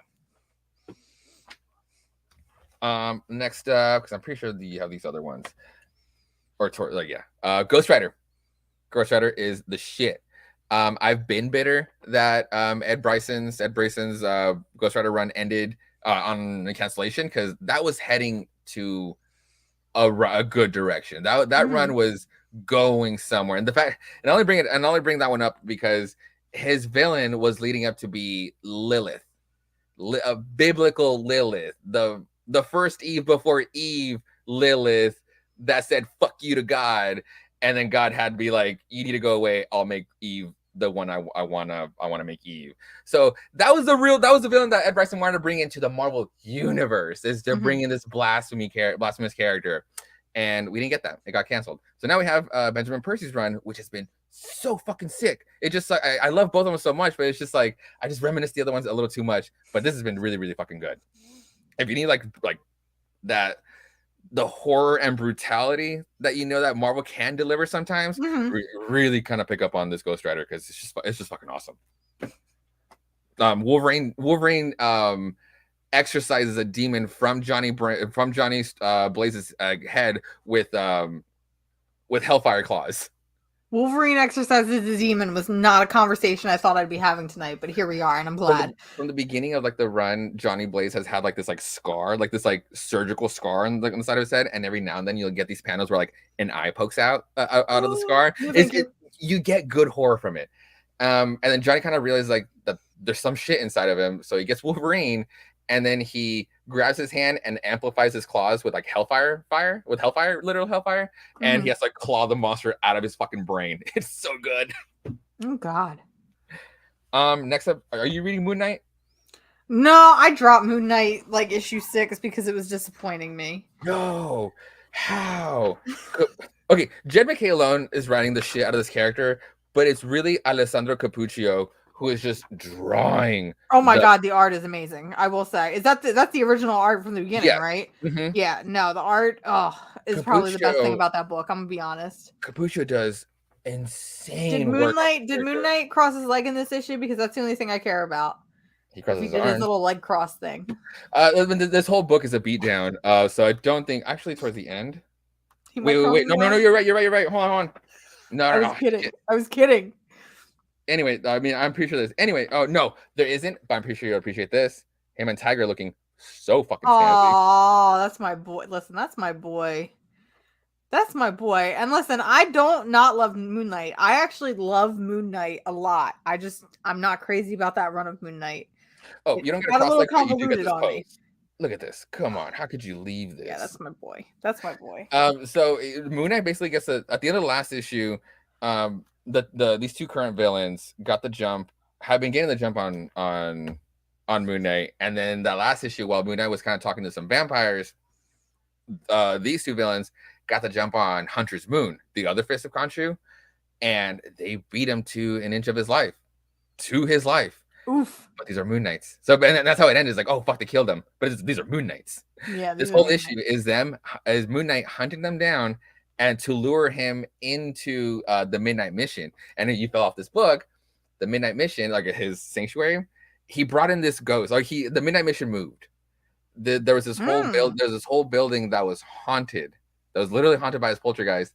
And Moon Knight being Moon Knight, he takes control of it. So now the Midnight Mission is that fucking temple. So he lures these 2 assholes into the temple and becomes this like haunted house mechanism for them instead. And it's fucking awesome. It was a good issue. It was a dope. And at the end, they're like, oh, and the thing about Fist of Khonshu is that we don't fucking die.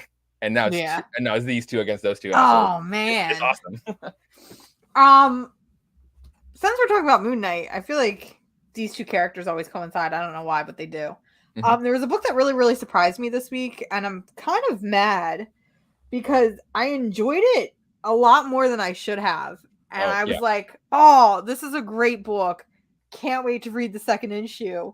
And I get to that final page and it's like, the end. JK, Mhm. bitch, it's a one shot. So, Blade Vampire Nation, it came out this week. It's a one shot. And I was like, I'm not going to know what this book is because it even says from the pages of Avengers. And you know, when they do that, they Mhm. leave out a whole audience and you're like blindsided and you don't know what you're talking about.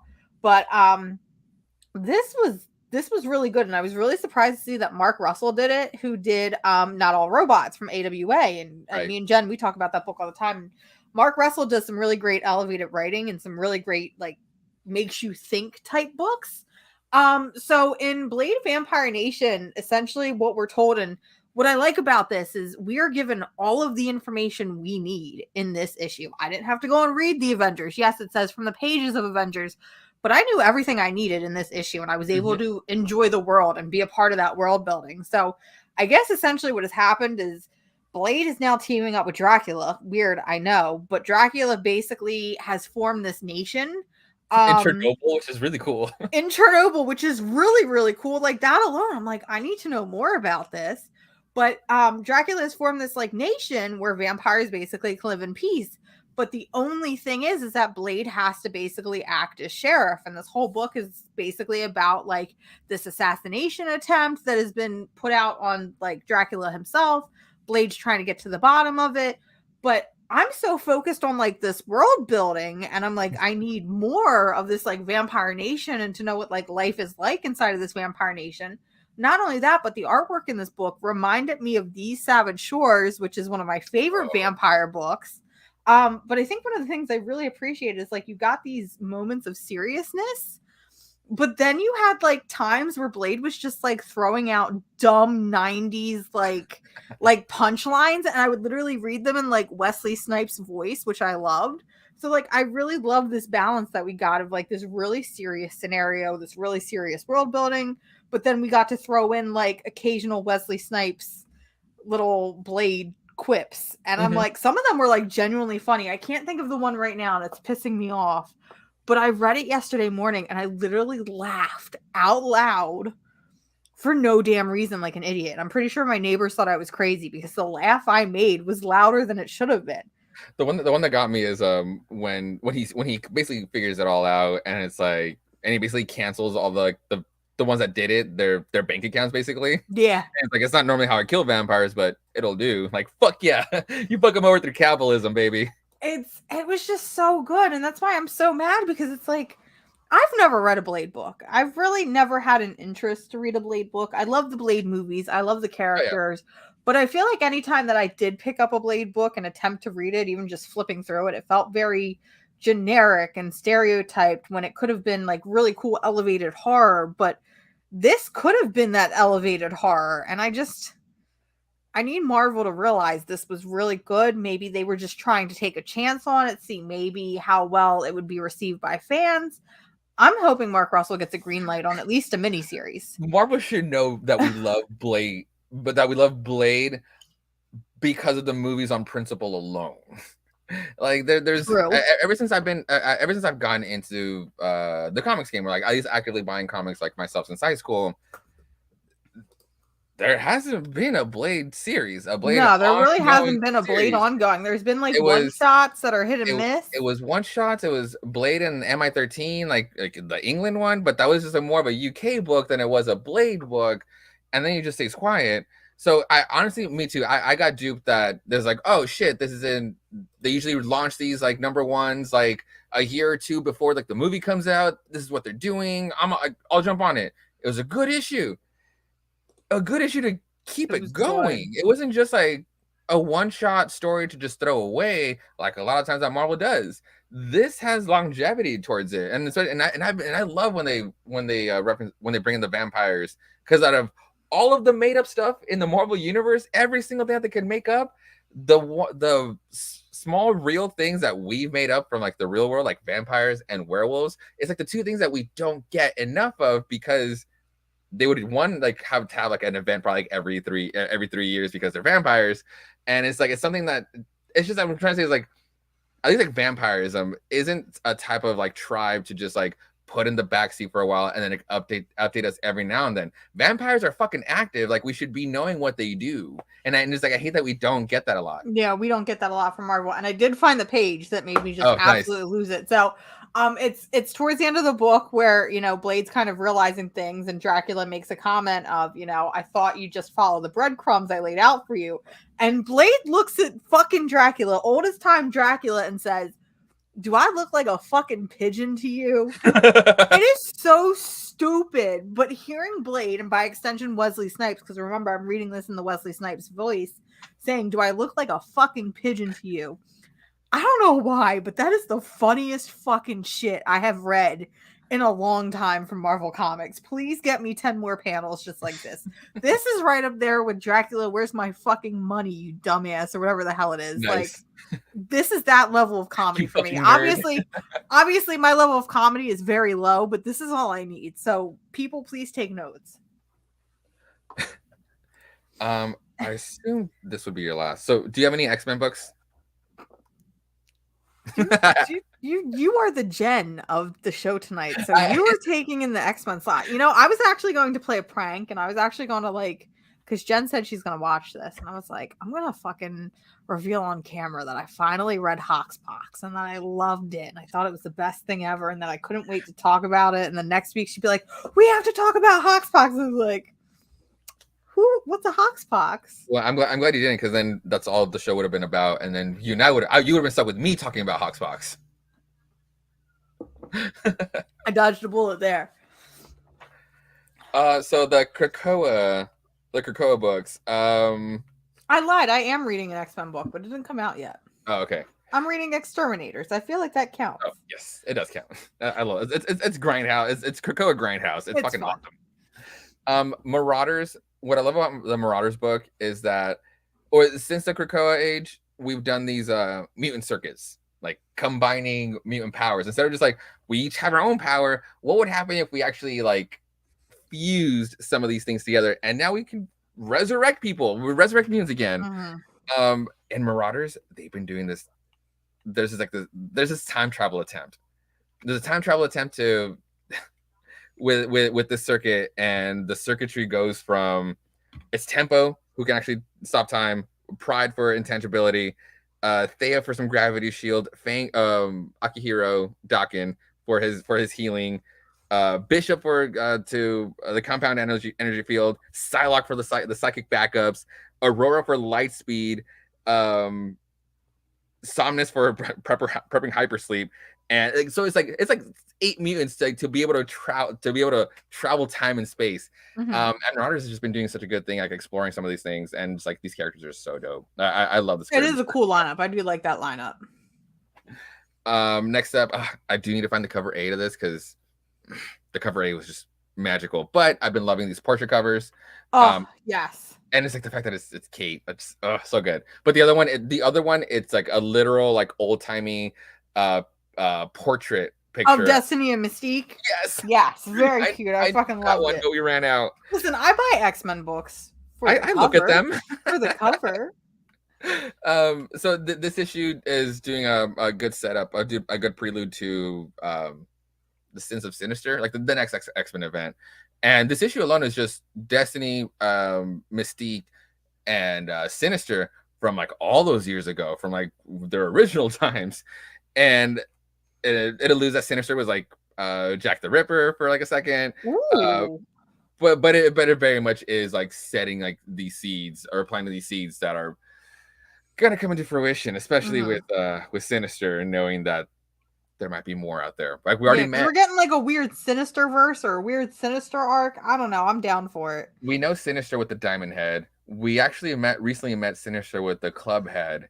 So who are these other two Sinisters that have been around? And that's not a good thing. It's never a good thing with Sinister. And lastly, my favorite one from last week is Legion of X, and I got it because my boy got horns, and it's like, well, that's concerning.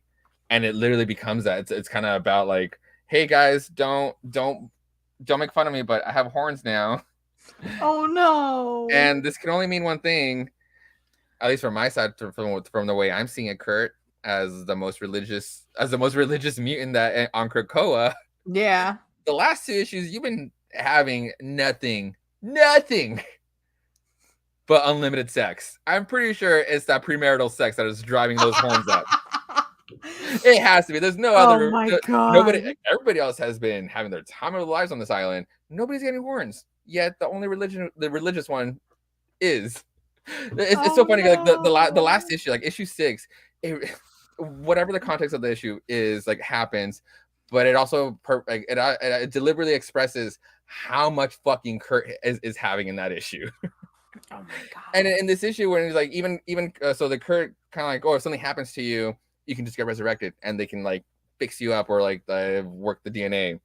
Kurt goes to Sinister because he's kind of like the one that kind of made it all happen.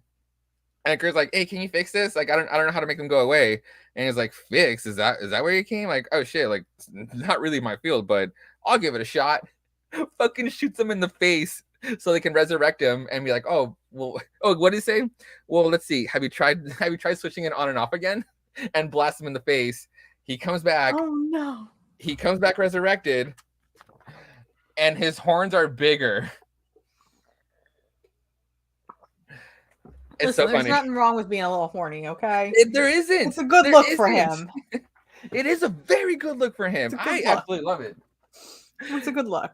Yeah, just keep having fun, Kurt, and just don't let the religious guilt get to you, and they'll go away. And then lastly, because I'm pretty sure I know what your last book is, just Judgment Day Omega. I got the variant because this one was super super cool. This will probably go down as one of the best events in Marvel history. The way it plays, it was a long one.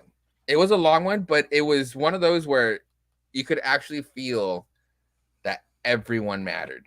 Like everyone, it wasn't just like the core team or the ones that are going to eventually take out the bad guy or the run that led up to this event.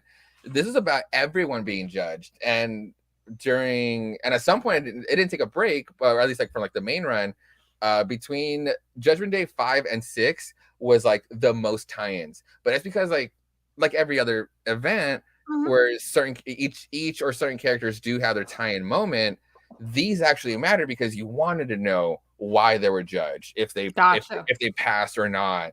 And even so, even it mattered to like the people, like us regular civilians, the people of the earth, whether they were gonna be screwed over or not. It was so well laid out. I really, really enjoyed this event for everything that it brought forth. Putting the mutants on blast, like oh, they're not sharing the resurrection protocols with the rest of the world, so that kind of sucks for us. I would love to see my loved ones too, but so it puts them on blast. But at the same time, if you've been reading Eternals from Kieran Gillen, is that they're not also nice either. They're eternal and they die, they come back, but the price is that some random lottery number on Earth, me or you, get to take their place. We go away and Icarus gets to come back. And the whole time they were keeping that a secret until Cersei lets it all out, lets the secret out, and it's kind of like, yo, you guys are fucked up too. So it's like, it for the first time in a long time in a Marvel event, it really felt like everyone actually mattered here. So yeah, it definitely has to go, at least has to be in the conversation of one of the best events ever. Well, speaking of events, JK, I don't even know if it's an event. So I have another book that really surprised me, and I looked at it and I was like, what the hell is this? And I was like, I read the premise of it. I'm like, all right, you got me. Murder World Avengers is a book I did not expect to really, really enjoy, but I really, really enjoyed it. So apparently it's going to be this like big, not necessarily event, but it's going to be a series of one-shots from my understanding, which I hate that. Please stop doing that. But it's a bunch of books that it's a battle royale. It's essentially Arcade, who's this big villain, and he creates this battle royale, which we established last week or 2 weeks ago, whenever we were here last. Battle royales are my jam. Listen, you want me to consume a piece of media, you throw a battle royale into it, and I'll be there. Okay, I'll be the first one in line. I don't want to be a part of the game, but I'll be the first one in line to spectate. So we get introduced to this kid who's like this streamer. live streamer, YouTuber, which first of all, I'm feeling called the fuck out because him and me said some of the same shit, which again, I feel called out. I don't like that. But he basically gets invited by Arcade to document the battle royale that he's having. Little does he know he's actually a part of the battle royale and that Arcade lied to him. So now he's got to basically escape. And, this whole murder world thing, it's kind of silly because it's like, yeah, they go into this battle royale and there's different things where it's like, okay, there's 50 survival bags, but there's 100 on the field and you don't know which one is good, which one's bad. I like silly, crazy scenarios like that help kind of thin out the crowd. But then they were throwing like these weird robotic Avengers that were like evil and had all the same powers and were helping to, again, thin the herd. And I feel like that kind of weakened it. But there's some stuff in this book that happens, and I don't want to spoil it because the ending is really, really good and honestly took me off guard. I really, really enjoyed this book. I just think that it being classified as like a Marvel book, I feel like that's what held it back. I felt like if this was an indie book, if this was just some random indie book where it's like, okay, you get this blogger who's invited. Oh no, the blogger is actually part of the battle royale. I'm like, that's an interesting concept. I really like that. The everyday man trying to get through it. Mm-hmm. But I don't know. I still really enjoyed it. I'm probably going to read the other tie-ins to see if maybe they're as strong because I'm not entirely sure who's writing this one. I think it's Jim Zub, actually. Oh, nice. Jim Zub he's making it as brutal, I think, as Marvel will let him. And I really, really enjoy that. That's cool. Oh, wait, going back to, like, I saw a comment for consensual sense slots. Yes. Going back to Judgment Day, there's a moment where, there's a part where Icarus goes to this person's mom's house. And that was a great, again, like, just to tie it back to the very beginning of not the event, but the Eternals run. There's like Icarus gets told a prophecy and being like, hey, it'll be your fault that this kid dies. And like the whole first arc, Icarus kind of like a hawk, like basically being a bodyguard to this kid, being like, nothing's gonna happen to this fucking kid. Like, I'll be damned if something happened to this kid. Like, literally, it's like creepily patrolling, like it's just like hovering over the house, like always watching like his window, like being kind of creepy up borderline. At the end of the arc, Icarus has to go fight the bad guy. He dies, and this is where we get the reveal that when an Eternal dies, a mortal soul is what picks up an Eternal again. It was the little boy soul. So he's been living with that guilt that is like that he did kill that boy. And then he had like the second arc, and then you getting into Judgment Day, he fucking dies all over again too.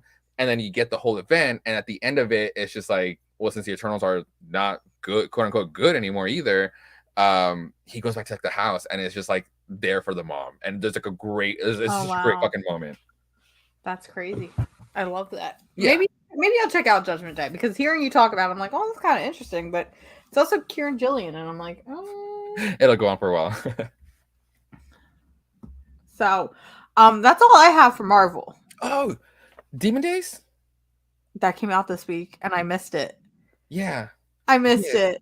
Oh, no! I thought this would be your last book. Oh, no! Was it good? Here's the thing. Hear me out, okay? I'm going to say the same thing I always say, and I didn't even read the book. Peach Momoko is brilliant. I think she's got great storytelling. Why the fuck? Hear me out. I'm just going to show you that one. Stop fucking doing single issues, labeling them all as number ones. You're alienating your audience. Something about manga. I don't know. Go and listen to like the other Demon Days issues. Every time there's a Demon Days book out, I feel like I say the same shit. What is the definition of insanity? Saying or doing the same thing over and over again. And Peach Momoko, and by extension Marvel, I don't think it's Peach's fault. I think it's Marvel's fault. They're driving me insane. Make this an ongoing or a mini series or a maxi series. Label it 1, 2, 3, 4, 5. Let the people, the common people that don't read comics religiously like you and I, let them be able to read this because I think that it could hit a much wider market than what Marvel is allowing it to right now. Yeah, because you'll even get those like really nice like trades or like the first Demon Days, like those blown up ones. And it's like they're all together there. At the very least, I would like an explanation of like how or why these count as one shots and not continuous instance. Because they're not one shots. You can't. No, there's a narrative here, so it's like you can't pick up one and understand what's happening because so much is going on and it's continuous. Yeah, like there has to be some like an explanation. At least I would like one from them. to just say, even if it's just a bullshit answer, to what makes these like a one shot when we know they're continuous. They continue. Marvel editorial. We have questions. Please respond. Yeah, those are all my Marvels.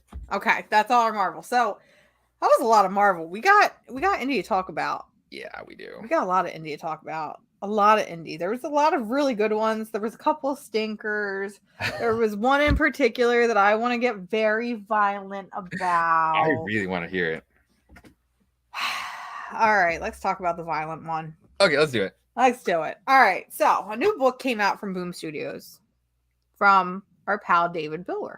Yes. Now, I love David Booher, except for when I don't love David Booher. So, if you're unfamiliar, David Booher has done really, really great books like Canto, Killer Queens. But he's also done what was probably my least favorite book of the whole year, Rain. Right. But I can't really fault him for that, except now I'm starting to give him the blame because the same issues that I had in Rain are some of the same issues that I have with Spec. So let me talk about the goodness of Spec, because I'm going to be honest with you. I know I'm getting violent. I'm going to rip this book to parts for a particular reason. Mm-hmm. I genuinely love this book. I think the premise of this book is really great. So essentially, two teenage boys in the 80s come across this really old comic book that was in their brother's collection. And it's got one of those really cool vintage ads where it's like, tear it off here, mail this in. You can get these really cool X-ray glasses that when you put them on, they'll give you whatever you want. So they don't send in the mail-in, but the specs still show up at the door anyway. And so it's these two guys kind of exploring, the powers. They're cheating on tests. They're cheating in baseball games. Like they're getting everything that they want. And then meanwhile, we have these really great queer undertones through the whole book. Mm-hmm. As a horror book, I really like this book. I love the setup. I love how it ends. I absolutely love the beginning of this book and how it kind of sets itself up. However, what I really don't like is the fact that they use the term queero like 12 times in this book. I totally understand that we're in the 80s. In the 80s, we use slurs and both racial and homophobic slurs. I get that. And I feel like a lot of times writers, and I'm going to call them lazy, use those terms to kind of help set the tone of that decade. I understand that the person that's saying it is the school bully. We're trying to set a precedent that, okay, this kid is a dickhead. We really don't want to like this kid, and whatever happens to this kid, it's kind of a you deserve what you get sort of situation. I'm fine with that. And I would have been I still would have been upset because I don't like seeing queer slurs in my book. I would have been okay if we saw the term used once. Because again, you're setting a tone, you're setting a precedent for this character. But when I see this word used 3 times in one page, it starts to be a little offsetting to me and off-putting, and it makes bad taste in my mouth. And part of me is trying to give it a pass because David Booher, if nobody knew, David Booher is queer, and he writes a lot of queer books. But that doesn't mean that, just because you're queer doesn't mean that you need to throw out, queer slurs every other page or every other panel or, in every book that you write. And it just kind of, I would have loved this book. It probably would have been like my indie pick of the week if it wasn't for the usage of the word. Yeah, I do get the scene. And I think I gave it the pass because it does happen in the one scene, and as like you said, it does come from the bully. But I think it's also just to highlight not just for how much of a piece of shit he is, but just how unoriginal he is. It's just this dude just knows the one slur or the two, but this is time and place. So, and also I think that what won it for me is the third time of the use in that scene. It's the friend that says it. The friend is like, oh, there's only one queer here, and when I read that part. I read it as because we know who we know that the other friend has feelings for him. Yes. But when I read the scene, I read it as he was inadvertently coming out right there in the moment. There's only one queer here, and as in and it's me, and then he fucking decks him. So that's kind of what saved it for me. And but also the fact that it's the bully saying it, so it's if it was if it was the teacher saying it, when the teacher goes after like the white kid is like, oh, you shouldn't hang around with those people like that. I was like, if he would have said something like that, then that probably would have bothered me. Because even in the end, like when like the bully comes in again and he reuses that word, he could have used a different word. But it's like I think it's just like because how stupid and how unoriginal he is. That's just like this dude just doesn't mean anything. Yeah. And having you kind of break that down, I kind of get it, and it makes me feel slightly better. I think part of it is just my history with Rain, and how anti-queer that book felt to me. Because I know there's a lot of people out there that really like the book, but to me, that book felt extremely anti-queer, and to kind of get those two back to back, it kind of was like, all right, what kind of tone are we setting here, David? Do we need to sit you down and have a little bit of a conversation? But I think knowing what you said, I'm gonna not take it with a grain of salt, but I might go back through and read the first issue again with that mindset, you know, and kind of see if I pick up on that, because when you say it like that, it does make sense. And, you know, again, I don't like seeing queer slurs. Like, it's like, it bothers me, but you sit this bully down, like face to face, and just have a conversation with him. And it's going to be one of those when you realize like, this dude is just so vapid. It's like that kid that just does like your mom jokes where it's like, your mom. He's going to be just so vapid. Like, he's not going to like present anything to the conversation, which is why he talks the way he does. He probably just knows the one way to say it, and it's not like, yeah, you just don't matter, dude. But other than that, I really, really liked Specs. I think Specs has the foundation to set itself up as. It's a shame that this book came out in November, because it could have set itself up to be one of the best books of the year, and definitely one of the best horror books that we've seen in a while, because it feels like horror in 2022 has been really, really missed in some areas. We've had a couple hits here and there, but there's been a lot of just loose air that, you know, you've got a good idea, but no execution to it. And this book has every right to be fucking great as well. Not just because of David, but Chris Sheehan, who did the Autumnal from over at Vault, and that's one of my favorite horror books, and that's because of the visuals alone. Like, so it's like I've been so excited for this book too. It's a good one. Since we're on the topic of horror, did you read Door to Door Night by Night #1 from Vault? I did. So, I'm a shipper for Vault, so I'm gonna read everything. Me too. So this is actually another case where it's like I feel like Vault has been really missed lately. I really haven't had a book from Vault probably within the past 6 months where I'm like, okay, I'm into this. I'm adding it to my pool list. I'm curious as to see what's going on. This book was phenomenal. So essentially what it is it's this group of like volunteer firefighters, which I think it's a little weird that volunteer firefighters are going to like different towns to canvas and not just staying in their own town. But you know what? It's a weird time back then. I'm just going to put that out for my brain. It's fine. We don't think too hard about the plot. But it's these volunteer firefighters that are basically canvassing for money and are like, hey, if you pay $10, you get this coupon that you can redeem for a family portrait here. You know, all proceeds go back to us.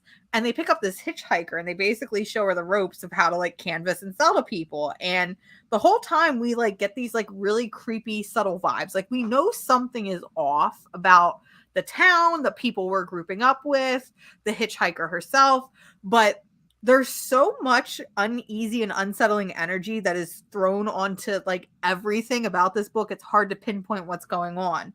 And when we get to the reveal that, you know, of what's going on, I don't want to say anything because it is like, it's kind of shocking, kind of jarring. And it's just so interesting to me. And this book definitely has like that Monster of the Week type vibe and energy that I really like, where it feels like every other issue is going to be something new to the table. You know, this issue is very much open and shut, but also can lead itself to continue on to something much more and much better. Yes. I really, really like this one. I just thought it was a lot of fun. I thought the writing was simple enough for my goldfish brain, where it was like, okay, this is the information you're giving me. It's not convoluted. We've got really great character dynamics. We're having a good time. So I'm just gonna character one part because like it's so fucking it's so funny towards the book. It's they're not the volunteer firefighters. The proceeds go to the volunteers. They basically work for like the mall, for like the photography company, to sell the coupons. And then once the people go to redeem the coupons, then they get fucked over by getting upsold to a better deal. So that's the funny part of them going the whole door to door part. I was like, then who the hell Why the hell would It's you a scam. canvas for It's a volunteers? Okay, it's a door to okay. door scam, Either which way, which it's interesting to which me. is great. Which is great because you get real people out of it. That's who you follow in Yeah, this book. And yeah, the unsettling on like the hitchhiker that they pick up. Um, but it's really about the people in the sales team. The part with the reveal, I literally gasped. I had no idea where this book was going. it was crazy because I knew there was something about it, and it's one of the best page turns to just get that solid reveal. exactly, and that's why I don't want to say anything because I think people should definitely pick up this Oh book yeah, and read totally. it and just enjoy the pure raw horror that comes from this book. What I thought about this book is, at first I thought it was like a sister sequel to another Vault book, called I Walk with Monsters, because Okay, the lady looks like the little sister, and it's like about yeah, venturing with monsters and stuff. okay. And it's also Sally Sorrentino who drew that book as well, and just being under the same house. What I do know about this book, not spoiler about this issue alone, what I do know about this book is because Keith and I got advanced copies of 2 and 3, is that towards the ending, she very much leaves. Like the rest of the book is gonna be about the sales team now knowing what's out What there, they know. and how to fight, how to work out fighting them by themselves with no one to Okay, help them. hear me out. I have 2 and 3 in my inbox. I wasn't gonna read it advanced, but I was gonna wait. Now you're gonna make me go and read them tonight. Yeah, no, Thank you. we had them, and I just didn't have time to read them until this issue came out, and then Keith told me this, and it's like, oh fuck this! Of course, I'm gonna buy 2 and 3 anyway. I need to read them right now. Yeah. Please get ahead because it's really fucking good. Okay, I'm definitely gonna do that. Let me see. There's so many indie books. It's ridiculous. Let me go over this one real quick because we're on kind of like a horror theme. I don't know if you've been reading Dark Ride No. from Image Comics. So I wasn't here when the first issue came out. So Dark Ride is like this really weird, it's like a murder horror theme park. It's not like your traditional like Frightland, scary House of Horror, Field of Screams type place that's only open during Halloween. This is like a full-on theme park that is like creepy goth girl aesthetic, like it would be my jam. And like they're trying to build, it's basically goth Disney World. Let's say that it's goth Disney World, and they're trying to find ways to capitalize it. But the only problem is the Walt Disney of this book has literally sold his soul to the devil, and now the devil is coming back to collect and is causing all types of just shit in the park and with the people. And I really, really like this book because I like how silly this book can get and how meta this book can get. And at one point, a character is full on wearing a Hellfire Club t-shirt. And I literally messaged my partner and I'm like, is this allowed? Is this legal? Can they do this? But I think it's funny. I really like this book. Issue 1 was kind of like, I liked the tone it was setting. I liked the world building. I liked the little spooky park. I thought that was cool. But issue 2, I feel like, is what really sold it home for me. Nice. And especially with the way that issue 2 ends. Mm-hmm. And this book isn't afraid to pull punches. So essentially what I'm saying is this book isn't afraid to fuck with children. And I feel like horror doesn't do that enough. I feel like horror is always like, yeah, the child is safe. We can't hurt, harm, kill, or maim a child. But this book is like, yeah, no, this child is fair game. We're gonna do what we want with it. Have fun, kids. Yes, like he says, that's one that Keith definitely pushes on me to pick up. It was a good book. I was surprised. I didn't know if I was gonna pick up issue 2, but now that issue 2 is kind of like sold me in, I'm gonna be picking up issue 3 and 4 probably. Nice. So what else do you have? What other books do you have? Let's see. I mean, fuck it. We're still on James Tiny Onion. We're on the Tiny Onion train. I got both of his other books. Wrong book. Something's Killing Children, number 26. I do love how long this book has been going on for. I kind of expected. I kind of do want it to keep going. I don't want it to end at 30 like the way Once and Future did. Especially with like this arc. This will be just like such a climactic ending. But I like that this arc this arc is going into its second volume basically. It's like a part 2 now. Like we're still dealing with like the same little girl that Erica like ends up saving, the one with like all the attitude, which is kind of maybe leading. But at the same time, I thought about the first little boy too, that he was gonna join like the Hunters as well. But this girl has all the fucking energy and all the rage to actually do it.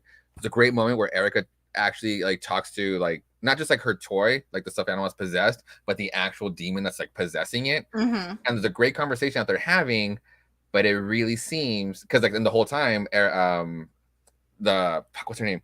The little girl was like eavesdropping, was like listening in, and it just really seems like the demon, like all the replies that the demon was saying to Erica was more so for the door for the other little girl instead. But it's really good. I'm really liking the fact that this has kept going. The House of Slaughter series has been one of my favorites. Scarlet was one of my favorite world building arcs of just comics in general. So yeah, and also wait, where are they? They're behind. I have all of the masks. Ooh. Scarlet. We have where are they? Scarlet, Azure, the Black Mask, and then this week these are coming out way too consistently. It's fucking hurting my wallet. And this week, the White Masks. Ooh. So now we have all of the regular ones. Now for the real fucking hunters, the Gray Masks, which like they focus, like they basically study, like they focus, like one will focus on a werewolf and he'll know how to bring it down. And then the Green Mask are the Dragon Hunters. I want those two so fucking bad. See, I was trade waiting Something's Killing the Children. I've been reading them by the library compendiums. So I'm waiting until that second arc is compiled into the library compendium. Oh, nice. That makes sense. And then the other Tiny Onion book is Wind, which is just one of the best books. It's one of the best fucking books that you'll be reading. I love how thick they are. It's like they're $6 for an issue, but they are giant sized issues. Like when you get the trade, they're very thick. And this one actually did a great job at the world building. There's a whole segment where there's a giant. His name is Strawberry, and Giant takes him up to to safety, kind of. And he tells him a story on like basically how the world worked way back when, and how people came to be based on these other four giants that created people kind of in their own image. And then there was fighting between like the people, and people were like, the people who had wings were like, well, we don't want to like be with y'all anymore if this is the way we're going to work. So they cut off their wings, and it's like, oh shit, is that meant to be us? And then there's a whole contention between like the other wing folks. So it's kind of like, where does Wind fit into all this? So where does Wind, where was Wind family as part of what faction was he from? But the party has grown, and I really, really like this whole party. Like, there's so many interesting characters now, except for the prince, because the last issue he really pissed me off. And in this issue he gets thrown up on, which is redemption. But yeah, Wind. Keith also has, god damn it, it's Wind, the Throne. That's one I never picked up on, and I need to. The Throne in the Sky, or as we like to call it in our show, Wind Tits, because that's the abbreviation.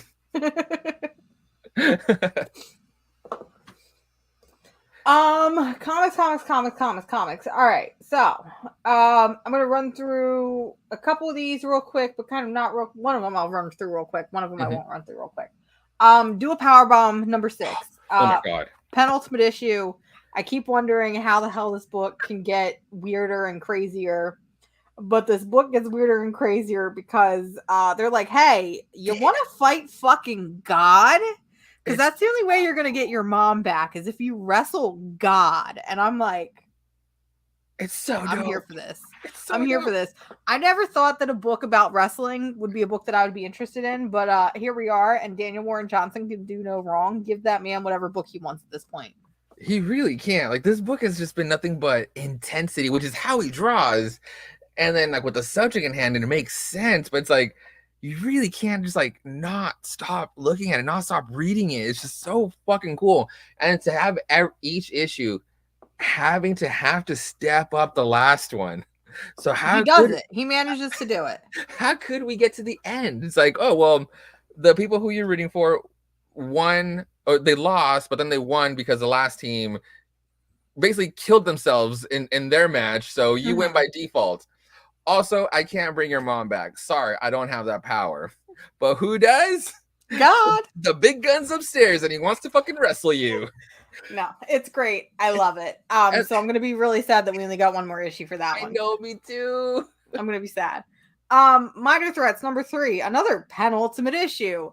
You're not reading Minor Threats, and that makes me sad because as somebody who loves comics and especially appreciates like superhero books, I think you would really appreciate a lot of this. So Minor Threats is essentially a group of C-list villains who are on the run. They're trying to win this bounty because this universe's Joker has essentially gone crazy and is killing people. So the Batman now wants to kill all the villains. And you want to know how they make it even crazier is they decide they're going to kill off this Joker universe of this universe is going to kill off the Robin. So that sets this world's Batman, and I'm using these terms loosely because that's not what they're called, but obviously you can tell what they look like. Yes. And I love this book so much because we actually get a parallel panel between Legends of the Dark Knight and the scene of this Batman holding his Robin that I'm like, wait a second, I've seen this page before. So I go into Google and I'm like, sure enough, there it is. Patton Oswalt, we've said this before on the show. Mm-hmm. Patton Oswalt is the only celebrity that gets a pass in writing comics, and that's because you can see this man's passion and love and creativity when it comes to writing these books. Oh, he's one of those true nerds. Like he's one of those true nerds. I mean, I love seeing him. Not that I watched it, but I watched the clip. Him going on Jimmy Fallon and talking and being like, here's my book. You should read it. It's a dumb comic book, but you should read it. And I'm like, he promos a comic book? That's awesome. He promoted his comic book on Jimmy Fallon. And this is one of those books where, because it is a 4-issue miniseries and it's done by Dark Horse, and that's the crazy thing to me is Dark Horse this year has had 2 heavy hitters with both Survival Street, which just ended, and now with Minor Threats, which is about to end. And I love these books that are essentially superhero books, but aren't superhero books. They are like that perfect vessel for the person that maybe they want to read about a superhero, but they're too burned out on Marvel and DC. So for a while, it felt like the alternatives were like Black Hammer. You had books like Leaving Megalopolis by Gail Simone. You know, I love that Minor Threats is going to be added to that category of, hey, so are you tired of superheroes but still want to read about superheroes? Read Minor Threats. I'm going to be really sad when this book ends. And honestly, there's so much about this book I could talk about, how smart it is in its writing, how it plays off of the history of comic books, how it plays off of our knowledge of comic books. So like there's a scene where they basically have to go through this part of town that there was like a wormhole dropped into it. So now it's like all these universes mashed into one. And you could have easily gotten like a 3-issue arc alone on how they're going to get out of this like universe that is constantly changing on itself, you know? Mm-hmm. But instead it's 2 long page panels of them walking through each universe, hitting like those tones and beats that we would see in a normal comic book. But the thing is they don't need to spend 2-3 issues on it. They only need to send 2 pages on it because we as readers, we know these beats. We know what beats they're going to hit and what they need to hit. So why waste the time, effort, pages to explain everything when we can just be like, okay, we got to get from point A to point B. Let's touch on a couple funny moments here and get to the end of the book. And it's just, I don't know. I love this book. I'm going to be really sad when it ends. Damn. Yeah, that's a good one. I keep seeing like really good shit from that book. It's a good book. It's definitely one of my favorites this year. I'll probably read it at the shop. So good. What other books do you have? Image had a lot of books. I have nothing but a stack of them right now too. Image had a lot of books. I guess real quick, I'll touch on Kaya. Kaya number 2 came out. Oh yeah. I wasn't here. I think that was the show that you actually helped cover when I was out. Right. I didn't get to talk about Kaya. Kaya is like my jam. Like I love Kaya. Good. It is simple. I love the art style. It is just, hey, here are these 2 kids. Here's this weird fantasy world. But I'm not going to info dump on you. I'm just going to give you the information you need. Here's like 2 lines of bubbles. Have fun, kid. And also, I don't know if I should be saying this, but the Lizard Prince or whatever his name is, Mr. Seth. Seth, you could DM me. I never thought I would want to boink a lizard man, but you know, it's 2022. We're getting progressive here. Kaya has made me realize that I would like to boink a lizard man. But I really like this book. I just think it's a lot of fun. I think it's got a lot of heart to it, but it's still really simple. It doesn't make me overthink things. It's just like, here's this really simple narrative, but here's this creative world that we're building.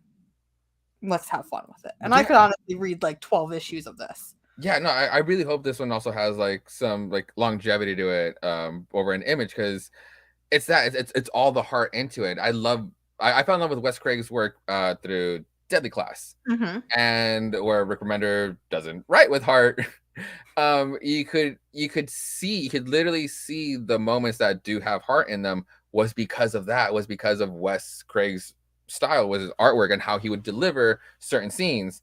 Mhm. And now he has his own book, and I've been loving that about this. It really is just like a figure out yourself world type of book, and like not that it's like holding it back from you on purpose. It's just such a massive world, and It it's like doesn't want to info dump on you. It it kind of doesn't want wants to info you dump. it wants you to kind of experience it and explore it the way that these characters were, which I really Yes. appreciate. It's a very nice self-insert, kind of almost like you're playing a video game where it's Mhm. you exploring the world and you learning and growing with the characters. I really, really, because it does. It opens up, at least in the first issue, and dumps us right into the world. It's like, all right, here you go. This is what we're doing. We're gonna figure it out along the way. Like, and if you needed like even like a pre-setup, like the first four, like those image anthology books that they were putting out, that's where Kaya started, and you get like, it's like the prelude. Oh, You okay. get the prelude to that here. But even then, it wasn't info dumping. It was just like setting you up for like what kind of book was gonna come out. Because like we're reading it, and obviously the little brother's the main character. He's like the one with like this epic journey, but it's about the sister. I love that it's about Kaya, that she's like who we're actually following, because like she's like the one with the important role right now, getting this little She boy to Hector his and everything. destination. Yeah. So it's like, so it's cool that we get like it's about him, but we're really following her, the part like the hunting part, and she was like the better hunter, and you get like the lizard, you're like, oh, let me claim it. That whole scene subverted my expectation. I thought that scene was gonna play out in a different trope, and like that she was gonna be more sinister Mhm. about her. She like probably like try to kill Kaya because she was the better one, and it became this whole like, please, like let me work out this deal, and it's like that felt more real to me, and it's like, so I like that the scene played out that way, and then you get like the later on in the during the bonfire, and it's just like we're all like not talking about it, but then Kaya and the prince have this thing that's like they can't have, but it's like, and then They uh, gonna have it. They better have it. That's all I seeing want. seeing Kaya happy like this is just like, fuck. It's just, I love this book too because of how much heart there is into It's it. so good. It's so good, and I'm mad because I actually didn't read the first issue when it came out. I actually read issue 1 and issue 2 together this week, and it's Oh, like, cool. man, I'm mad that I didn't jump on it sooner because I this is my brand of book. Oh, that's good. That's good. So the rest that I have are a bunch of number ones. Ooh. The rest are from Image, aside from one book, which I'll save for the end because it was definitely like a shocker book for me, and I don't feel like a lot of people picked it up, so I want to talk about it. Hmm. Um, so Lex, we'll save the violent book Yeah. for near the last. Yes. Two Graves number 1 came out. How did you feel about this book? Because I did I I didn't like this book. You didn't? I really liked it. I I like didn't that. like this book. I like. I was told that Annie Wu was on this book, and I'm like, okay, Annie Wu, that's my girl. And then I didn't understand what was happening half the time, and it I felt think that's very why. messy and Like, convoluted. I think that's why. I think we didn't get told like two different stories in one book, but it was just like the way it opens up, and then as the scene is playing out, you're like, at least like for me, I was thinking like, oh, this is the type of book we're gonna get into. Kind of like the same way I went into Homesick Pilots. It wasn't the book I thought I was reading from the Mhm. beginning. So you think it's like, oh, she's hunting like bad people, and then works out this deal with this ghost to right these wrongs, and it's like it becomes something so much more than that, because this ghost is hella tied to her and something else. It is kind of a confusing first issue, but it was just so interesting to not Would know. would do me a favor because it sounds like you're going to read the book Yes. of her and the ghost boink. Again, I would like to be the first to know because then I will pick up the book. If I they will boink, I will read the book. I will tell you as their relationship expands, because it is that, it's like we never go back to the rest of the issue, never goes back to, it's like, oh, like the next piece of shit we need to kill off because for whatever wrong he did. It just starts becoming like, okay, so like for the people who haven't read it, the ghost isn't your regular ghost. He also drives, no one can see him, but he's got this like foggy ass face, and Mhm. it doesn't explain to you why It was yet. weird. It was very, very, like you said, shrouded in mystery, where it's like Yes. it's going to keep you guessing until further on in the issues. And you know there's a connection there. There's obviously a connection there, but it's like, what is it? And then towards the end, like she actually does something that you didn't think she could do based on like the rules, and then she's also being hunted down. It's kind of like, there's just so much to this book that we weren't privy to for the first issue, and I like that because of it. So there was that one. Gospel was another book that came out where it's like I really wanted to like this book. It felt like it could have been this really cool fantasy D&D type inspired, maybe a little bit of Miyazaki sprinkled in throughout. I couldn't even finish this book. There was something about this book that again felt very disjointed to me, very discombobulated. It had good ideas, but it couldn't convey those ideas across to a, maybe my goldfish brain can't understand it and can't comprehend big words and long letters, but I didn't enjoy the book. I liked looking at the art, but I didn't enjoy the book. It wasn't a first issue that wowed me either, or to really be like, you need to fucking be here. But I'm gonna try the next couple of issues because there is something there. Like it wasn't the book I was expecting, especially with like the cover. It's like it's not the pig that you're gonna get into. But there was that. It's like it's how far fetched like these tall tales can really take off on their own, and that would have been fine on its own, or like maybe I would have heard it. But then you get to a part in the book where it does an abrupt flash forward with not the characters they're not like time travelers or like these immortals. It's like these two people in modern times just talking about it all, or just talk about something, and then you go back to the story that you were reading. So it's kind of like, what connects these two things? And now it's one of those things I have to fucking Gotcha. Them. See, for me, again, I have dumb brain. I don't really know what's going on. Mm-hmm. We'll talk about a book that I kind of liked. I think I liked it. I'm a little upset with it, but for the most part, I liked it. It was a one-shot called The Knight and the Lady of Play. And this was done entirely by Jonathan Lau, who did 20XX and Alex and Ada, which is one of my absolute favorite books. I love it. It's a book from Image Comics. If you haven't read it, please read it. So The Knight and the Lady of Play is essentially Odysseus. It's the story of Odysseus. But with some twists and turns in it. And I was like, holy shit, it's Odysseus. And listen, I'm the Greek mythology slut. Okay. So this is my jam. So essentially it's this guy who, he's been at war for a long time. And he is writing letters to his wife that he's going to return. He has to do some things first. He goes into a forest and he basically gets caught by this like witch siren type lady. And a couple other people get caught by this witch siren type lady. And the lady drugs him and does some stuff with him that was non-consensual. And that's the part about this book that I'm not okay with, because I don't care what party it is. Non-consensual relationships being the main focus of your book, especially as graphic as they didn't get it, but they implied the graphicness of it. You didn't need it. We could have easily just been like, hey, this woman is trapping these men because she wants to feel love. But I liked the whole premise of the story. I liked the sacrifice that this knight had to make, where he's like, okay, I will stay with you. I will show you unconditional love if you let these other three men go. And, he can't go back home to his wife because now he has to live with the witch in the woods. And I'm like, oh, that's kind of cute and romantic. And I could have used 10 more issues if there was, consensual relationship between them, which there kind of is. It was very like Beauty and the Beast-esque vibes. That's what I was getting. Listen, I got weird stuff. It's fine. But my other problem with this book, and this is me nitpicking, there is not a lot, but there is some Italian in this book that is not 100% correct. So fun fact about me, I took 4 years of Italian. Okay. I translated Italian for the prime minister the Italian ambassador that came to visit our state for some Italian exhibit. That's awesome. And I had to go with my class and translate for this man. Which, if you've ever met like a real authentic Italian, they speak very, very, very fucking fast. And this man was going blah, blah, blah, blah, blah, blah, blah, blah. And I'm like, sir, and I said it in Italian. Don't ask me how to say it now, but I'm like, sir, I barely speak Italian. Please slow down. And he just laughed. So my Italian's a little rusty, but I know when there's some things wrong. And it was those slight like editor errors where I'm like, Did you just run this through Google Translate? Did you not get a proofreader who actually speaks Italian? Because I'm available to help. I'm not the best, but I can at least get you good morning, good afternoon. Oh my God.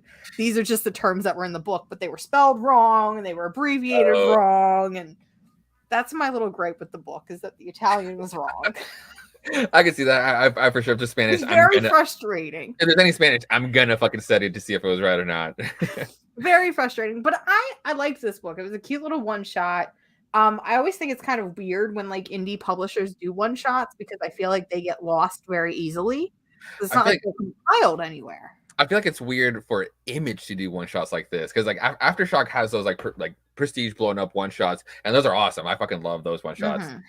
This issue I did enjoy, though, but I was trying to feel it like those Aftershock one shots, like Eden, it's like the 10-year prison one. Anyway, it was, but all of those have like at the end have like, oh, the turn where you had it coming. This dude at the end of it, this was just sad. He it was sad, but I think that's what I liked about it. And like I said, it was like I was waiting for him like to do something malicious, or like he does try to escape. But I was trying to. That would have been too predictable, and I think that's. I was just waiting for that. I was like, oh, you deserve this, because like the whole time he has a family, he has kids that he has to go father. And now he can't. So I was waiting for that. Some new kids. It's fine. I was waiting for that turn. It's like, oh no, well, you deserve this because of what you did to her, or what you did to something of hers. But it's like, no, it was just a choice, and now he's there, and it's just really fucking sad. It was sad, but I think that's what I liked about it, because again, it gave a new spin and twist on the Odyssey, which we all know. We've all read it in school. Most of us have read it in school, but the majority of us have read it in school. We know the story, so. If he were to get away and break free, because that's what I was expecting, you know, it would have been the traditional hero's tale, the hero with 1,000 faces that we've all seen. But for him to go against that and to willingly sacrifice himself and to be the noble hero, but not in the way that we expect. Yeah, I don't know. I really enjoyed it, and I like romantic books like that, which again, there was some questionable non-consensual things, right? But for the most part, some of the conversations were a little romantic, and I'm like, okay, I need more romance in comics, please, thank you. But it was all right. There was a big book this week, and that was the return of I Hate Fairyland.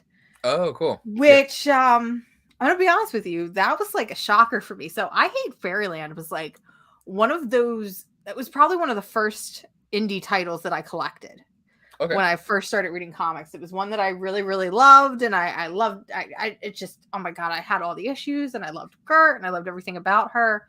So I was like really shocked when they were like, oh, by the way, I Hate Fairyland is coming back. It might be a reboot, it might not be. We haven't really decided. And then they did decide it's not going to be a reboot. It's going to literally be Gert is an adult now trying to live her life. After escaping from Fairyland, but after living in Fairyland for the 30 plus years she's been there, and her now trying to adjust to jobs. We see her yell at Karens and get fired from job after job after job. Good. And the humor is still just really, really solid. And we have a new artist on the book, and I think that he really lends a unique style to the book that still feels familiar to Scotty Young. Kind of cleans things up a little bit, brings them in further for us. And some of the violence in this book is like insane. Like, it had me like, it's this cute little like cartoony aesthetic, but some of the violence was just intense. And I'm like, okay, this is too much for me sometimes. Like, what is happening? I didn't think I was gonna like this, but I feel like this book kind of was like, you dumb. You love Gert, and you love seeing her act like a dummy and get into fights. You remember. Like, I feel like there was a part of me that was like, I'm an I Hate Fairyland hipster, and I think it's overrated now. But I don't know. It was really good. I think it could be a really great jumping on point for new readers. I don't think you necessarily have to read the original series. I think you'll definitely get more of an appreciation out of it if you do. But considering that this is a new adventure, I think anybody could pick it up. Nice. It was a lot of fun. There was one book this week that you were very, very, very passionate about. Yes. And I am not. nearly as passionate about. I really, really like this book. Let me get it out. What was a book that you really, really liked? The book that I really liked, it was my book of the week. Your book of the week. Chroma #1. Why was it your book of the week? Why did you love this book? How it's presented. I mean, like knowing very little about it, like just opening them up, you get these. It's a great couple of pages, full of color, full of life, and that's kind of the point. Because then after that, you just get this bleak ass world building story, and I kind of like how it presented. You follow this little boy named Ket, and you follow that it's like colors are a bad thing, and like the society literally worked itself generation after generation to exclude color from everything, every portion of a person. And if you had color in in your eyes or colored hair, they'd get rid of you. Fully well knowing that there is color outside of these walls. Like they look up to the sky as like as the fucking devil, which I interesting. Anything that's like it's gonna be like religious and it's gonna be treated as like as blasphemous, I'm gonna fucking like love it. And so it has these like, not to compare like side by side to it, but there's like an obvious comparison towards The Giver, like just because everything is so bleak and black and white and just so heavily rule established because of why. So we follow this boy named Ket that is just slowly doubting everything. Chroma's really good, but a few moments really elevated it more. Yeah. So we follow this boy that's like starting to doubt, and that if you're gonna have a boy doubting religion, again, it's gonna be something I'm gonna love because that was just basically me growing up. So then you meet Chroma as like, and the whole book, because Carrie was asking in the comments, we do get the first couple pages in color, but the majority of this book is black and white with pops of color here and there. It's not like every page has a pop of color. It might be every like 6 or 7 pages you might get a pop of color. So yes, the entire book is a majority in black and white, which I think lends itself to the world. You see, like here, you get that one shot of blue, and there's meaning behind it. So I want you to read it. So you develop this relationship. I developed this relationship with this boy who's doubting religion, very much me, like my self-insert. And there's a passage that these boys like they're trying to become like elders and shit. So they have to go outside into the real world where all the color is, and it's like they're all like kind of like super scared about it all. Everything's kind of new to them. And then you get this scene at the end. You get the scene at the end where it not clicks for me, but it's like what made me love it completely is where I'm kind of seeing like elements of The Giver, and then this last scene plays out so beautifully, comparing it to. Well, before I say the title, not the brutality, not the like just the edginess of it all, but the specific scene in Berserk. Okay. Chroma does at the end of the scene. It does this almost like I was getting a lot of feelings from Guts's Bonfire of Dreams speech, which is one of the best fucking moments in Berserk. And it's about that. It's how he's starting to view life in a different lens because of all these things that are happening to him in that moment. And then you turn the page, and then you just get this shock. And I will say this: that ending is what I'm like. Okay, I'm gonna pick up issue 2 because. We're not going to spoil it because it's a page turner. It is the page turn of the week. Where it's like it's going to be the thing that keeps you going. Like if you want a hook, this is how you do your hooks. And I don't, oh God, it's like, I need to pick my words carefully. I want it to stick. I want it to happen. I don't want a complex explanation. I want it to stick just so I can mean that much more. So yeah, that's what I love about it. I love how bleak it was, and then like all this like doubt into religion or into their religion, to their society. That's like probably because I was mirroring myself. And so then just like it's that like the Bonfire of Dreams moment. I really liked the concept of this book. I absolutely love the concept. We've talked about the hook. I love the hook. You know, I think that this book does things that surprisingly comics really haven't touched on. The idea of a book that's entirely black and white. You're afraid of color, so we're going to do pops of color. I mean, that's a concept that I feel like should have happened a while ago in some form, fashion, whether it be in the future, whether it be in the fantasy, the past, you name it, this concept should happen.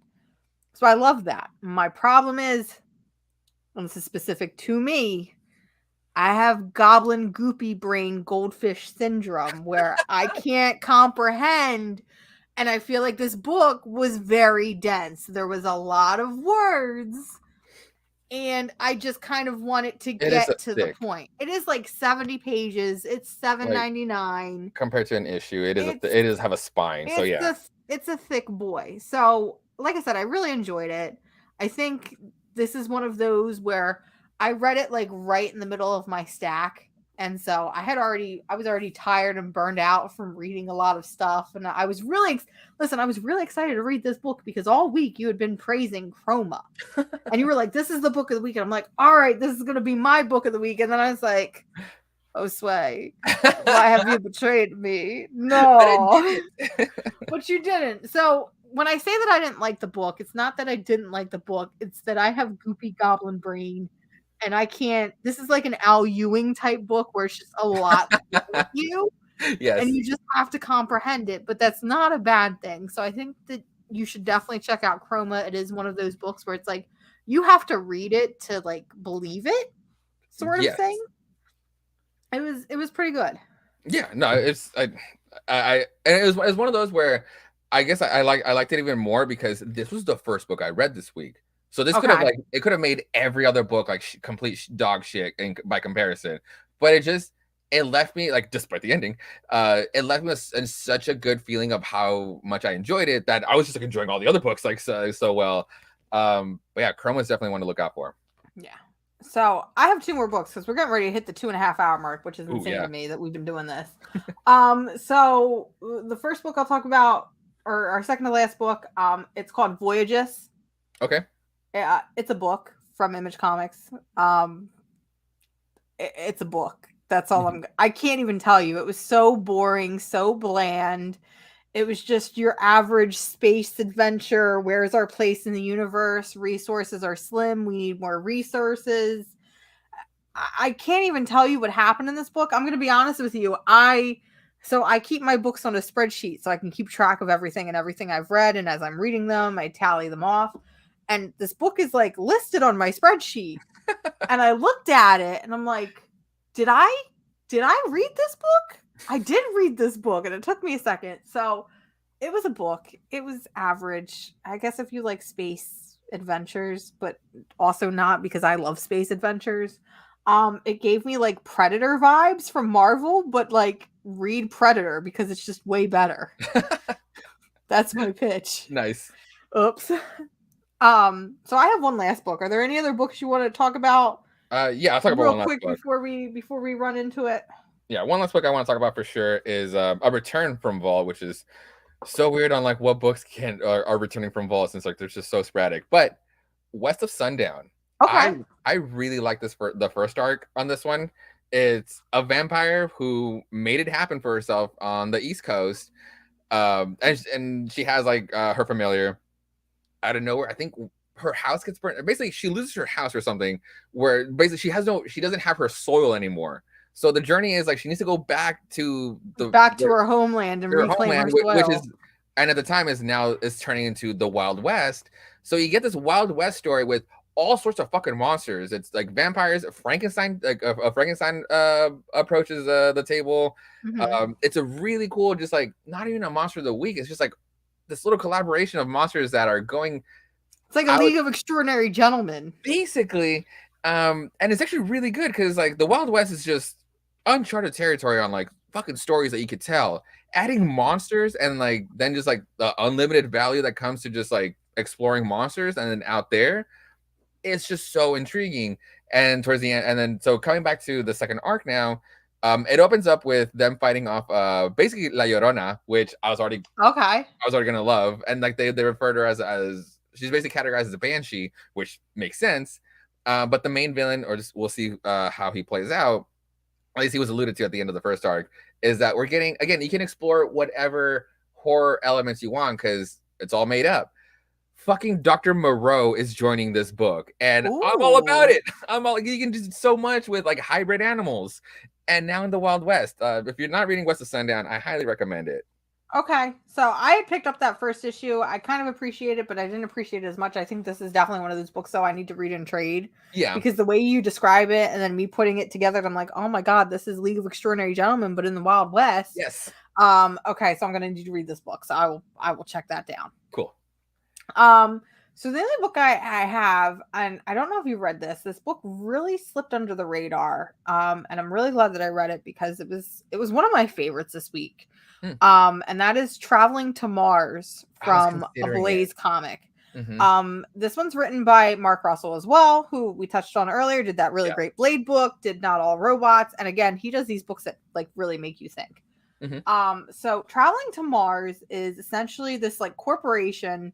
There's been this new law sanction that, you know, nobody owns Mars. You know, what's going to happen is whoever can get to Mars first and claim it, they can own Mars, you know, and that's in countries or whatever. But the problem is all of these places have no problem getting people to Mars. It's getting people back. So this corporation who makes fake meat decides they want to get in on it. And so they basically find this guy who he really, I don't think he has children. You know, they kind of build him up to be like a loser. Like he's a manager at a pet store. But it's revealed that he has like stage 4 cancer. And he's going to die literally within a couple months. Okay. We're basically like, hey, if you do this for us, you're not going to survive the trip back. But you can go to Mars for us. If you do this, go to Mars, claim it for, you know, fake meat corporation, whatever it's called. We will give your family $10 million. We're going to give you $10 million anyway, just for doing it. Yeah. So he agrees because one of the other things that they kind of discuss in this book is this guy is talking about how he was trying to end his life anyway.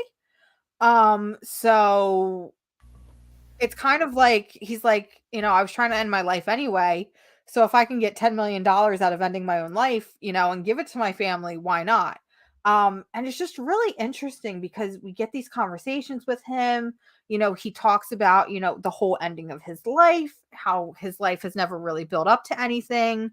We get these conversations about how, you know, when he was young, his father died and he promised his mom he wasn't going anywhere, but obviously things have changed. And then there's the conversation that he doesn't want to say goodbye to anybody, but then once he's up in space, he realizes that, you know, he needed to say goodbye, but now it's too late. We also have the conversation of this corporation kind of working with him to be like, okay, so when you go to Mars, how do you want to kill yourself? Oh God. Okay. You're like running through all the scenarios, and he's like, well, I honestly thought that I would just take off my helmet and suffocate. And they're like, so Mars has like the air pressure of this and the temperature of this. You're basically going to boil from the inside out. And he's like, well, that's not how I want to go. So we'll have to figure out something else. And I don't know. I think it's just going to be a really sad, melancholic journey because we know he's going to die. So it was like no risk, but I'm still invested in this journey and to see how his motives change. And like part of me is hopeful. Part of me knows and wants that like gut-wrenching or that gut-wrenching ending that honestly makes me cry and lose my shit. But like there's a small sliver of me that's like, I want him to go to Mars and realize that he's cured and he's healthy and he can like start anew and live his own life. I kind of do want to jump on this just to see if there's like a twist on like him retaining the planet instead. Like there has to be some way to just like say fuck you to the corporation. It's just I can easily see this. This is literally like a perfect companion to like Not All Robots. It's one of those like realistic scenarios. I'm not saying that robots are realistic, but it's like one of those scenarios where it's like I could see something like this happening. And then not only can I see something like this happening, I could see this easily. Now I'm not trying to tell people to spec here because that's not what we do. I could easily see this becoming like a Netflix adaptation or a movie or a show or something. It very much reminds me of The Martian. I was gonna say, please don't let it be Matt Damon. I've never seen The Martian, but I've heard about it, and it very much gives me Martian vibes. And this is one of those books where, like I said, I saw it on the release list for this week, and I wasn't really into it. But then I saw Mark Russell posting about it, and he just kind of dropped the thing of, okay, I got this book coming out where it's a man with stage 4 cancer and he's going to Mars knowing that he's going to die. And I'm like, son of a bitch, I'm in. Like, I'm here for this. Like, this is interesting to me. So it's definitely, it's not action packed by any means. It's an emotional, not slow burn, but it's an emotional, character driven burn. But it's really good. It's really rock solid. Awesome. So that's all the books that I have. Did you have any last books before we? Not to like talk about in depth, but little. What you got? Little quick ones. The Least We Can Do. I really like this team. Elisa Ramboni and like that. Yolanda Zanfardino. I do like it. It's like they don't play with like genres, so like the fact that they finally did with this one, like playing like magic and stuff, has been pretty interesting. Love Everlasting. This is probably my favorite issue so far of this run. Just because you're killing me. That's why I didn't talk about him in depth like earlier. But this one actually stayed in one story for once, and it was, I guess, at least you were able to follow this one to completion. But hear me out, Josue. Are there any people of color in that book? No, are there any queer people in that book? This is during World War II, so no, there isn't people of color. Okay. Radiant Black number 19, because it's been going on for that long. Still enjoying it. I talked about it in the beginning of the show. I'm a Sentai nerd, so I'm gonna like this one by principle. And lastly, for the finale of this weird anthology, the Skybound presents After School specials. Okay. These have been so dark.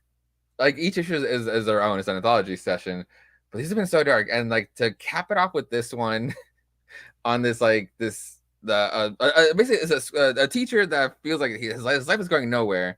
He doesn't really have a girlfriend. The cute girl in this, the cute teacher in the school isn't paying attention to him because he's not that important either. So he starts this social club with like one of like the reject kids. Oh, shit. And there's like this motto to take everything to heart, basically. And this kid does that, and this social club turns into a fucking gang, basically. And it gets completely out of control for the teacher as soon as he starts like kind of talking to the teacher now and to the teacher they want to talk to. And yeah, it's a whole massacre that happens. It's crazy. That is crazy. But yeah, now those are all the books I read. Okay, so that was a lot of damn books. Yes, this is why we don't do 2 weeks worth of comics anymore, because this is why I'm third string.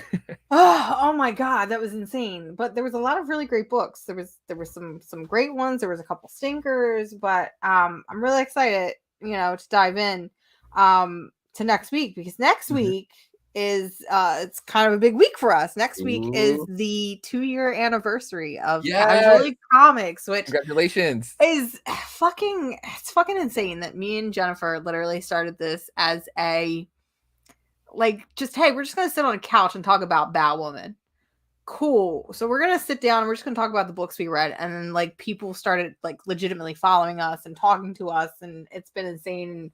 We couldn't have done this without, all of our incredible viewers, all of our friends that come on and co-host with us when we can't.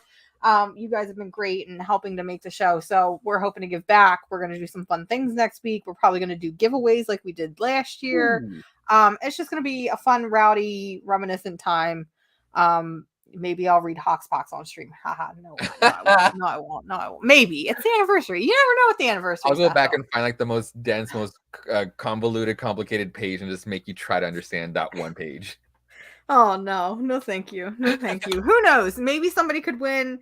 Last year, I did a raffle of my least favorite books of the year, so maybe somebody will get that again this year. So who knows? Trash is another person's favorite book. Exactly. So. But this has been really great, Josue. I had a fucking blast hanging out with you. So much. Like I'm like, we never get to fucking hang out, but we chat all the fucking time. So, and I was nervous as shit. I was like, I have to do this without Jen, and I'm scared. You killed it. Jen is my emotional support human on the internet. Like, I can't do shit without Jen. Jen's like, Josue's cool. You love Josue. I was like, I do love Josue, but I'm still nervous. I love Casual League Comics, so thank you so much. You were fantastic. You hosted it greatly. This was a blast. Thank you so much for hanging out. Please tell me where people can find you, because you do a lot of great stuff on the internet. Yes. I'm on Twitter. We'll see how long that lasts. If it'll probably be the same name. We're all moving to Hive now anyway. That's where it'll most likely be the same thing on Hive, but on Twitter and feature on Hive, I will be at Josue Reads Josue. on Instagram. This is right there, Josue with 4 underscores. But I also co-host a comic book podcast. It's called We Have Issues with my boy Keith. He was in the comments.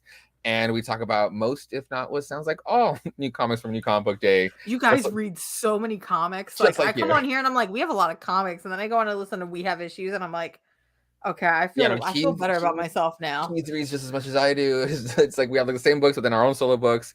But then the other, I mean, not that one isn't fun, but if you want a more relaxing time, I do host a music podcast. It's a music sharing podcast. It's a music sharing playlist building podcast called Jukebox Vertigo.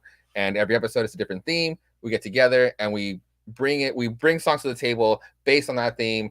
And everybody, Jennifer and I were both on Jukebox Vertigo. I was on for your queer episode. Jennifer was on for the queer episode. Jennifer was on for something else too. The 80s metal. Listen, I'm waiting for you to do like an 80s like new wave, like that'd be sick. Actually, Bauhaus, like New Order. I'm in a Misfits mood right now. Like, not a bad idea. We have a few like genre episodes, but we don't want to have like one for each of them because that's the kind of like the whole point of like Jukebox, like the show is because like everyone having different music taste.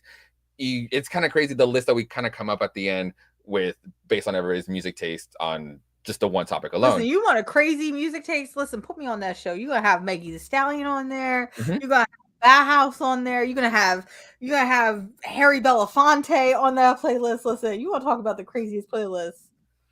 I'm your girl. I will hit you up for more Jukebox Vertigo. I think you also said like I don't listen to music, so it's like nah. I refuse to accept that as an answer from now on because the show and I'm like I listen to a lot of people. Every guest I have on, and then we end up talking about the music, and then on Mondays, I'm also, I guess, like to still kind of keep on plugging. And then every other Monday, I'm on Twitch for Jukebox Vertigo. I do a listening party where I listen to all the songs that we talked about, and that's basically when the podcast episodes actually air. So I get down on the listening parties, and I'm listening to the songs that people contributed, especially the ones that people say like, "Oh, I don't listen to music." Those are sometimes my favorite songs or my favorite ones that get added. So it's like I don't want to no longer hear about. I don't listen to music. No, yeah, those are all my plugs. This has been great. Please follow Josue on all their socials, on all of their podcasts, because you guys are phenomenal. I love you guys so much. That's why I love this community, because it brings people like you into our life. And Jen is like the spoiled one because she gets to see you every week. And I'm like, God damn it, I need to go to Portland so I can hang out with Jennifer and Josue. So that'll be the day. That'll be the day. It'll happen. Every day I get closer to Portland. Every day. Hope so. So, but again, thank you so much for coming on. Thank you to all of our wonderful viewers. I see that Travis has shown up at the end. That's okay, Travis. Woo! I know you were busy doing your own thing tonight. That's fine. I kind of stole your slot. It's okay. But thank you so much for watching us. Thank you so much for being here, being a part of the show, just everything. And we will see you again next week. Yes. Bye. Bye.